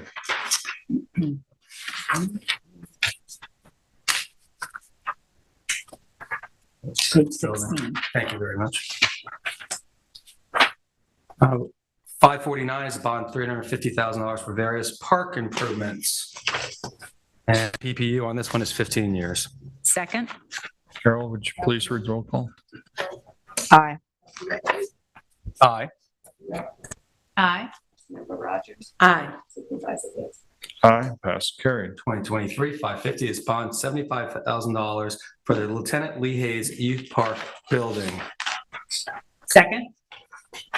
Did you want to do a PPU? Aye. It doesn't necessarily. Aye. Lee. Aye. Aye. Aye, passed and carried. 550, and the PPU is 5 years, apologize, so we had to find it. 551 is a bond for $100,000 for LED streetlight upgrades. And I believe the PPU on this is 30 years. Second. All in favor? Aye. We need roll call. Aye. Aye. Aye. Aye. Aye, passed and carried. 552 is bond 250,000 for ADA compliance for various building locations. And sorry if I don't have PPU in front of me. Actually, I do. It's 10 years is the PPU. Second. All Aye. Aye. Aye. Aye. aye, passed and carried. 553 is a bond $600,000 for various HVAC systems. PPU is 10 years. Second. Aye. Aye. Aye. Aye. Aye, passed and carried. 554 is appoint part-time labor in the highway department. Gensi Davole, hourly rate of $22.10, paid bi-weekly effective April 24th, 2023. Second. All in favor? Aye. Passed and carried. 555 is a budget modification for highway, modification necessary for road paving that does receive funding from New York State. We're going to bring $100,000 for budget line for subcontractor costs, $58,000 for subcontractor costs snow, $100,000 for snow removal supplies, $163,000 for road surfacing, and bring it to budget line for road surfacing in the amount of $421,000. Second. All in favor? Aye. Aye, passed and carried. 556 is the set proposal for the Springs Library septic upgrade design. Town of East Hampton received a proposal from LK McLean and Associates for the Springs Library for this construction and for permitting bidding as built and construction support. The cost not to exceed $17,200 from their March 28th, 2023 proposal. Second. All in favor? Aye. Aye, passed and carried. Resolution 2023-557 is a notice of public hearing to amend UR map SP 4-2, URP 125. The town board is charged under the town code with responsibility for amending the urban renewal map with consideration to the comments of the town engineer, the planning board, and the board, and is seeking the input of the public with regard to the same. The town will hold a public hearing on May the 18th at 11 a.m. Second. All in favor? Aye. Passed and carried. Resolution 2023-558 is a notice of public hearing to amend UR map EH-2A parcel 60. And this is resolved that the town board will hold a public hearing on May the 18th at 11 a.m. As the matter could be heard to consider the modifications, and this is at a street address of 2, 4, 8, and 12 Mulford Avenue and 87 Old Northwest Road in East Hampton. Second. All in favor? Aye. Passed and carried. Resolution 2023-559 is a public hearing in the matter of the increase and improvement of facilities of the East Hampton Garbage and Refuse District in the town of East Hampton in the county of Suffolk, New York, pursuant to section 202-B of the town law. And it has been determined that it is in the best interest of the town and of the district to replace the shop doors at the estimated cost of $80,000 and to acquire a new scale at the estimated cost of $220,000. So the total cost of $300,000. There will be a public hearing on May the 18th at 11 a.m. Second. All in favor? Aye. Passed and carried. And resolution 2023-560 is to amend UR map EH-18, UR parcels number 2. Town board held a public hearing on February the 16th to consider the modification of the urban renewal map in parcel 2 and EH-18 to eliminate ingress and egress to the urban renewal parcel from Springs Fireplace Road and to relocate the same to Ohio and Maryland Avenue. Suffolk County Department of Public Works, as well as the town's engineer, have recommended the proposed relocation as a safer means of ingress and egress to the property instead of adding a curb cut to Springs Fireplace Road.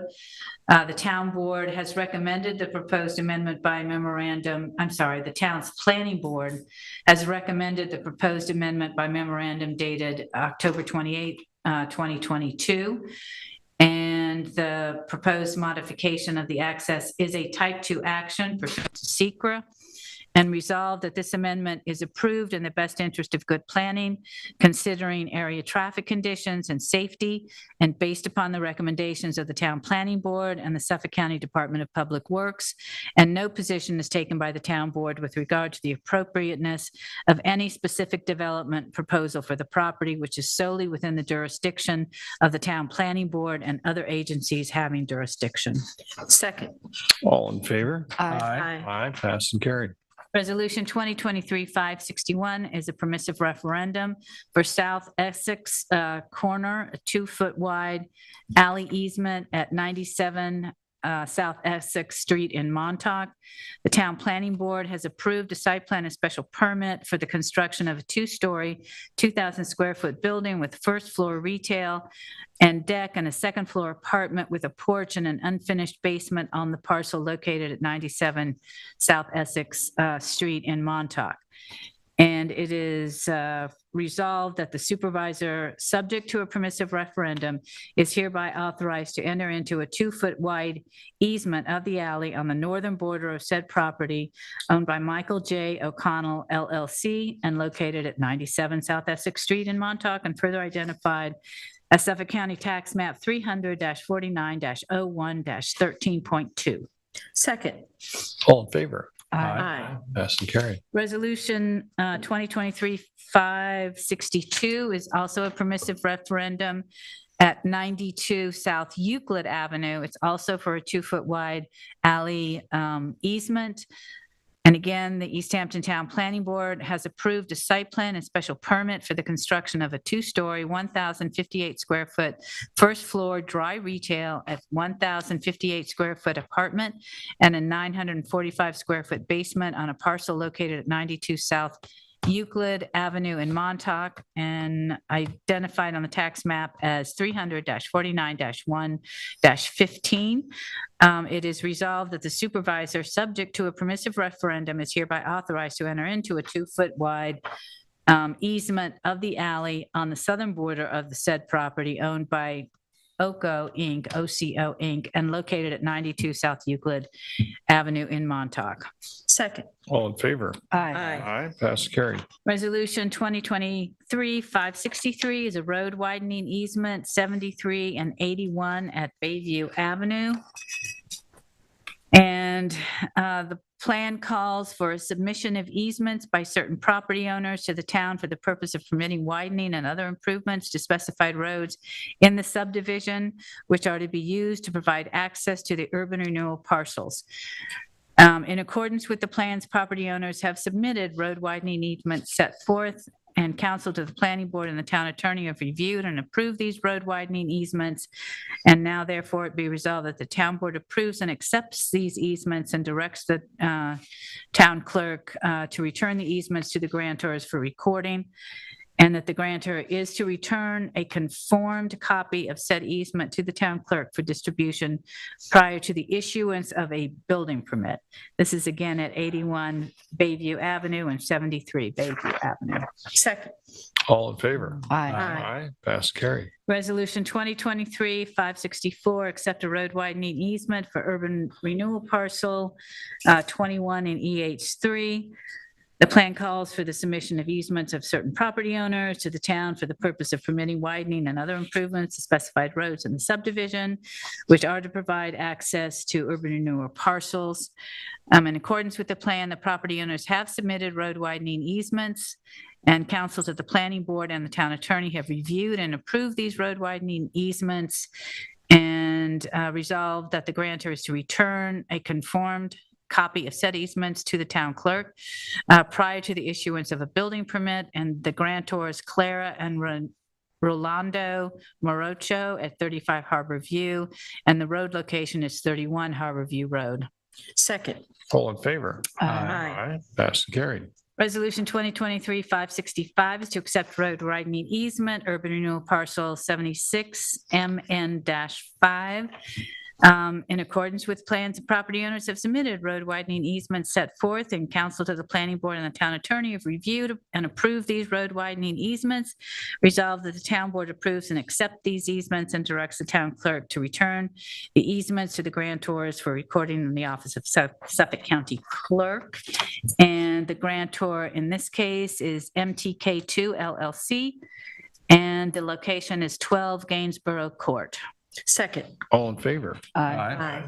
Passed and carried. Resolution 2023-566 is James Ciamello accept a grant of a scenic and conservation easement, that the town resolve that the town board accepts the easements listed below and authorizes and directs the supervisor to execute same on behalf of the town.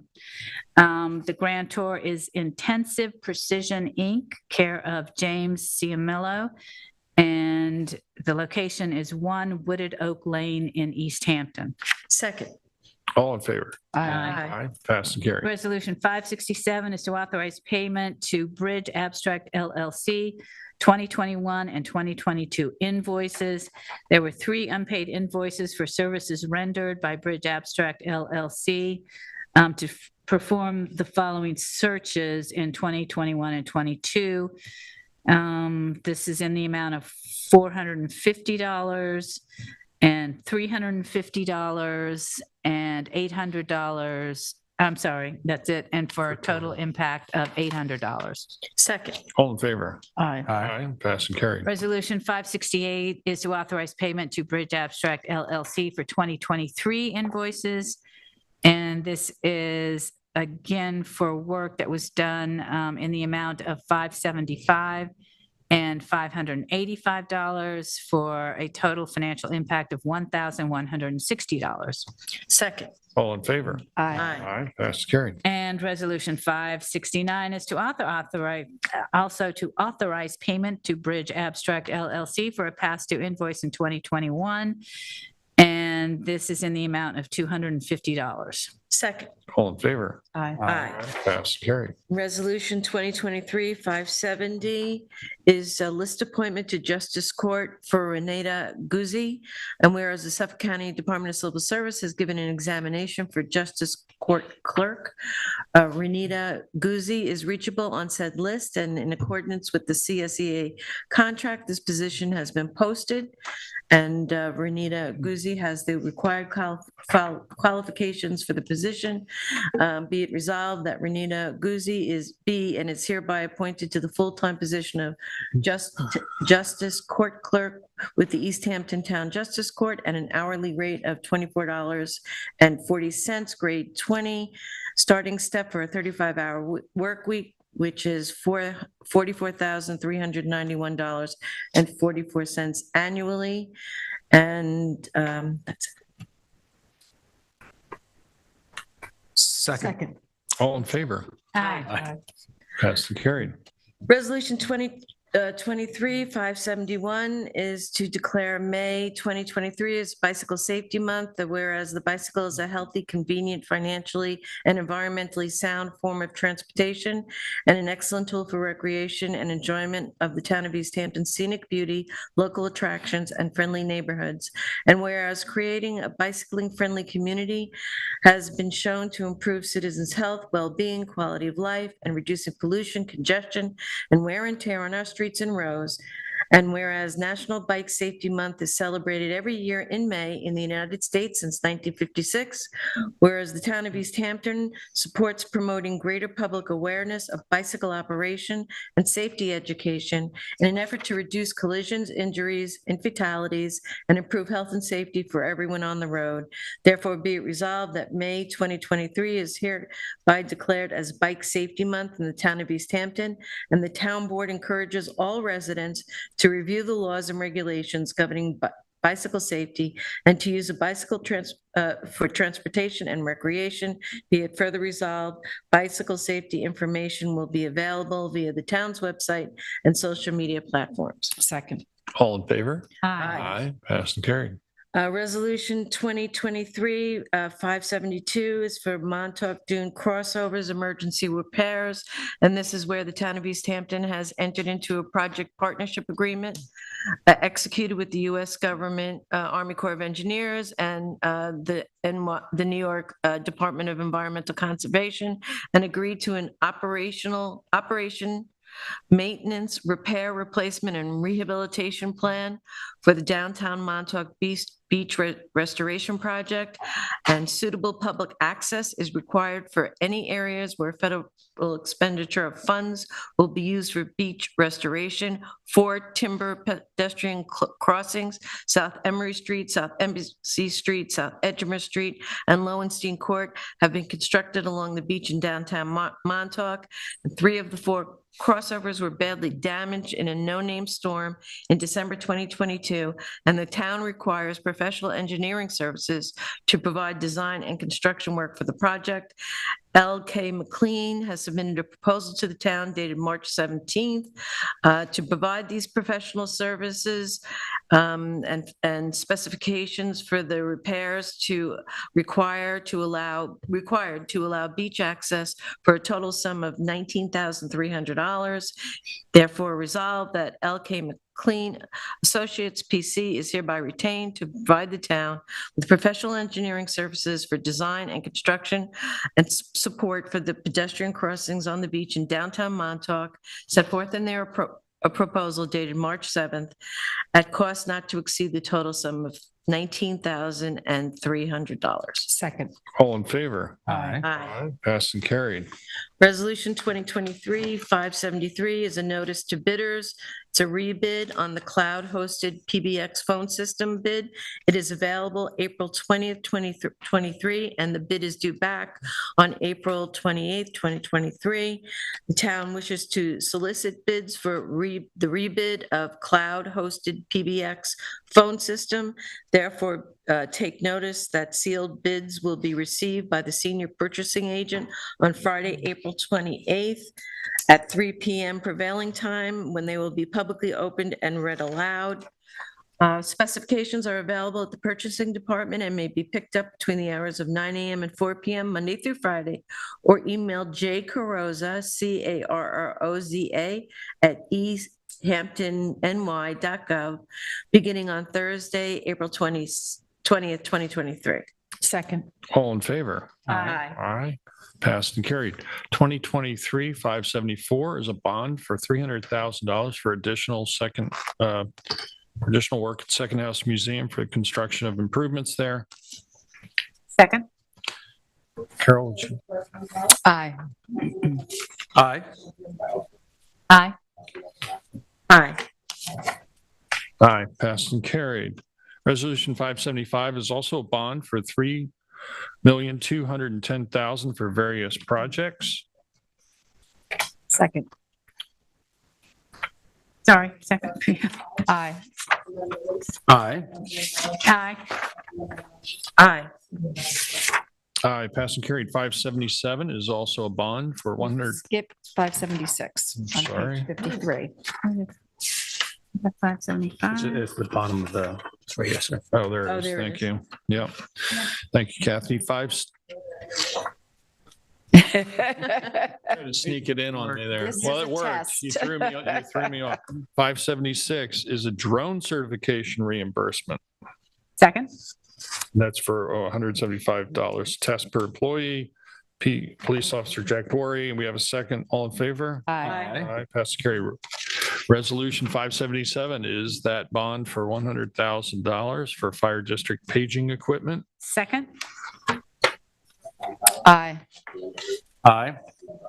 Aye. Aye. Aye. Pass and carried. 578 is a bond for $300,000 for construction of drainage improvements. Second. Aye. Aye. Aye. Aye. Aye, passed and carried. 579 is a bond for $1,497,000 to acquire acquisition of heavy-duty vehicles and equipment. Second. Aye. Aye. Aye. Aye. Aye, passed and carried. Resolution 580 is a bond for $350,000 for road improvements. Second. Aye. Aye. Aye. Aye. Aye, passed and carried. Resolution 581 is a bond for $95,000 for sidewalk improvements. Second. Aye. Aye. Aye. Aye. Aye, passed and carried. Resolution 582 is a bond for $230,700 for beach crossovers in Montauk. Second. Aye. Aye. Aye. Aye. Aye, passed and carried. 583 is a bond for $150,000 for new fuel management system. Second. Aye. Aye. Aye. Aye. Aye, passed and carried. 584 is a bond amending 2018 bond resolution relating to the construction, alteration, and improvements of the Montauk Playhouse. Second. And that would be amending it to $5 million. Second.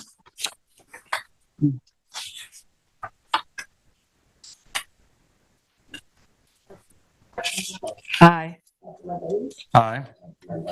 Aye. Aye. Aye, passed and carried. Resolution 585 is to appoint part-time police officer, East Hampton Town Police Department, Brandon Jensen.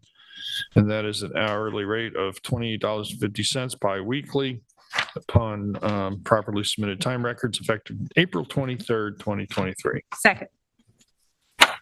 All in favor? Aye. Aye. Aye, passed and carried. Resolution 586 is to reimburse conference fees. John Chelnicki, $49.97 for attending the Stony Brook campus presentation of designing and building under the New York Stretch Residential Energy Code. Second. All in favor? Aye. Aye, passed and carried. Resolution 587 is adjusted promotional rates for employees. We have 5 listed. Bennett at $34.79 per hour. Sharon at $38.77. S. Klein, $36.61. R. Birdie at $35.08. And E. Bono at $31.06. And these are retroactive. First two, well, let me go through the retroactives. Bennett is January 17th, 2023. Sharon is January 26th, 2023. And the rest are January 1st of 2023. Second. All in favor? Aye. Aye, passed and carried. Resolution 588 is to amend adopted resolution 2023-313, update fund line, New York Trenchless Incorporated. This is a change in the amount that was adopted. The amount should be $100,000. It was a misstated fund line. Second. That's the difference. Yep. Second. All in favor? Aye. Passed and carried. 589 is a budget modification for animal control that is moving $2,000 from other equipment to uniforms in the same amount. Second. All in favor? Aye. Aye, passed and carried. 590 is Medicare reimbursement, fourth quarter 2022. And that would be resolved that the town will pay the fourth quarter 2022 Medicare Part B reimbursement in the amount of $510.30 to Kathy L. Bennett. Second. All in favor? Aye. Aye, passed and carried. 591 is reauthorize NYMER payments. That would be resolved the East Hampton Town Board agrees to pay NYMER pursuant to the above referenced resolutions. And that would be authorizing me as supervisor to sign and execute all documentation. Second. All in favor? Aye. Aye, passed and carried. 592 is to reauthorize NYMER deductible payment Hornbuckle. And that is, let's see, payment of the deductible amount, $25,000. Second. All in favor? Aye. Aye, pass and carried. 593 is to pay NYMER deductible bulk can, and that is in the amount of $5,998.22. Second. All in favor? Aye. Aye, pass and carried. 594 is to pay NYMER deductible to Perkins in the amount of $8,756.77. Second. All in favor? Aye. 595 is to pay NYMER deductible for Hanson, and that is in the amount of $2,000. Second. All in favor? Aye. Aye, passed and carried. Resolution 596 is to pay the deductible for Strauss, and that's in the amount of $25,000. Second.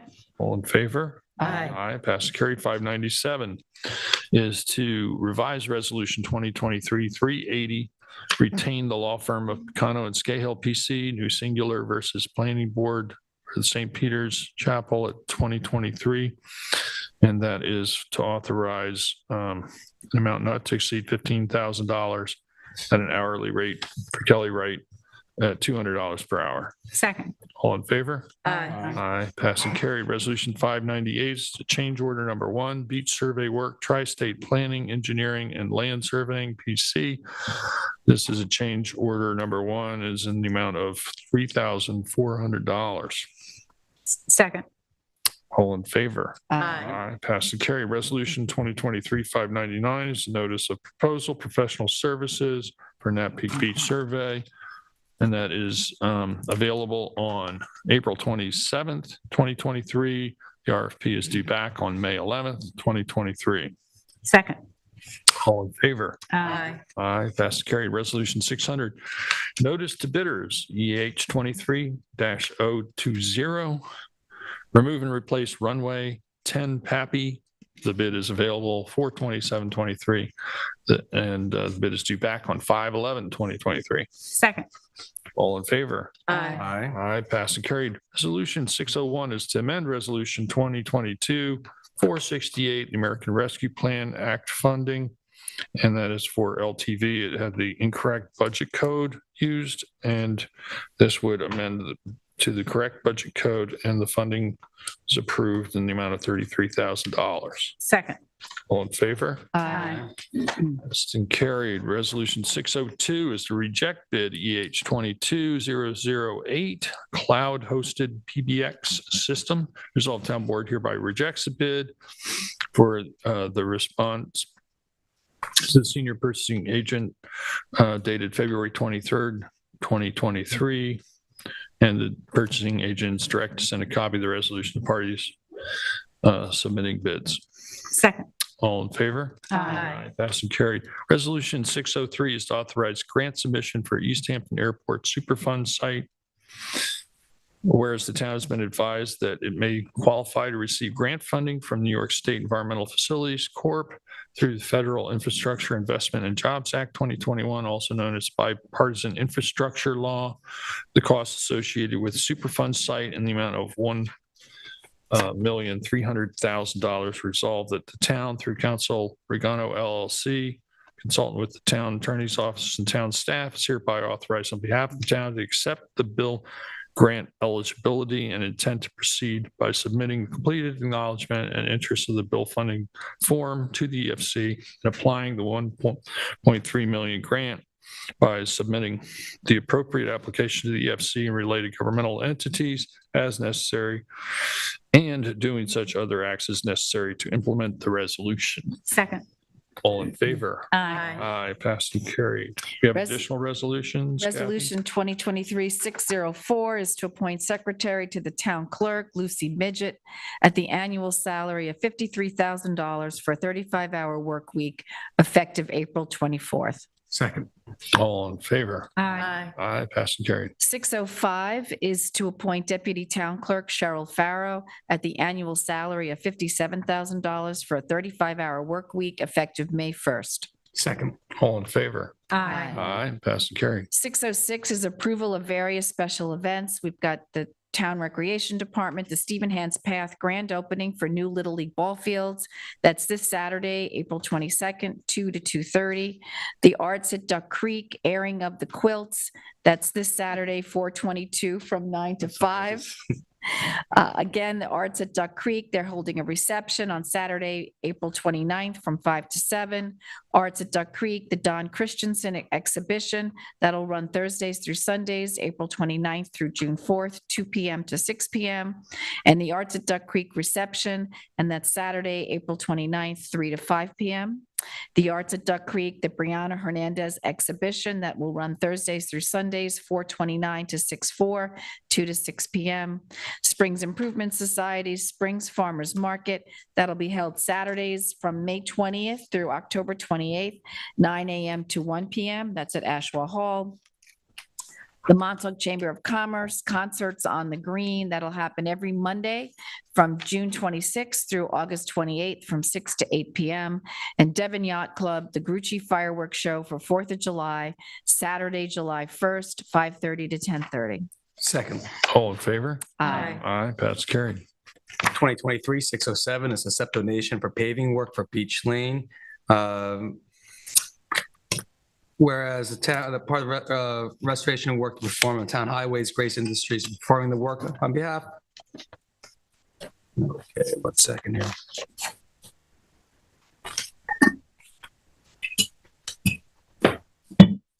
Whereas Grace Industries has offered to make the necessary repairs to paving to bring the roadway up to similar town highway standards, the newly paved areas of Beach Lane at the cost of $43,000. This is the town project that we discussed in my This liaison is report. no cost to the town. No though. cost to town. That's the amount of the estimated worth of the donation is $43,000. Second, and thank you, David, for all your efforts in getting this done. My pleasure. We did it as a team. Yeah, well, thank you. Well, you led the charge. You did. You led the Oh, charge, yeah. David. Thanks. It's on you. All the way to the finish. Here we go. We didn't vote. Do we have a second? Second. And I all in second favor? that. You did. Yep. Thank you. Aye. Aye. Passed and carried. I have 608. This is approve agreement for East Hampton, Sag Harbor Fire Protection District for calendar year 2023. Second. All in favor? Aye. Aye. Passed and carried. Resolution 609 is to reimburse New York Stretch Code conference fees for Joe Palermo, and that is in the amount of up to $300. Second. Aye. Passed and carried. I have a walk-on resolution, which is for a bond, and this is in the amount of $250,000. And that is for apparatus and equipment for Marine Patrol. Second. Have a roll call vote? Yeah, this is for the boat, right? Correct. Yeah. Aye. Aye. Aye. Aye. Aye. Passed and carried. Any other matter? to bring I before the have board? one other resolution. It's ID number 29343. It's to retain Drew Bennett for 22 Farmhouse Lane. The Office of Land Acquisition is in need of an engineer to evaluate certain existing structures for soundness and functionality of existing systems, roofing, siding, doors, and windows. Drew Bennett has submitted a proposal dated April 19th in the amount not to exceed $1,600 to perform the inspection. Second. All in favor? Aye. Aye. Passed and carried. That concludes our regular meeting. I'll entertain a motion to go into executive session. I make a motion to go into exec session for leases, personnel, contracts, and that's all I have. Second. Second, all in favor? Aye. Aye. Passed and carried. It is now 1:26. Shall we reconvene at 2:15? Sounds good. Very good. I will send a link. Okay. Thank you very much, everyone. Stay safe and be well. Enjoy this beautiful spring day out there if you can.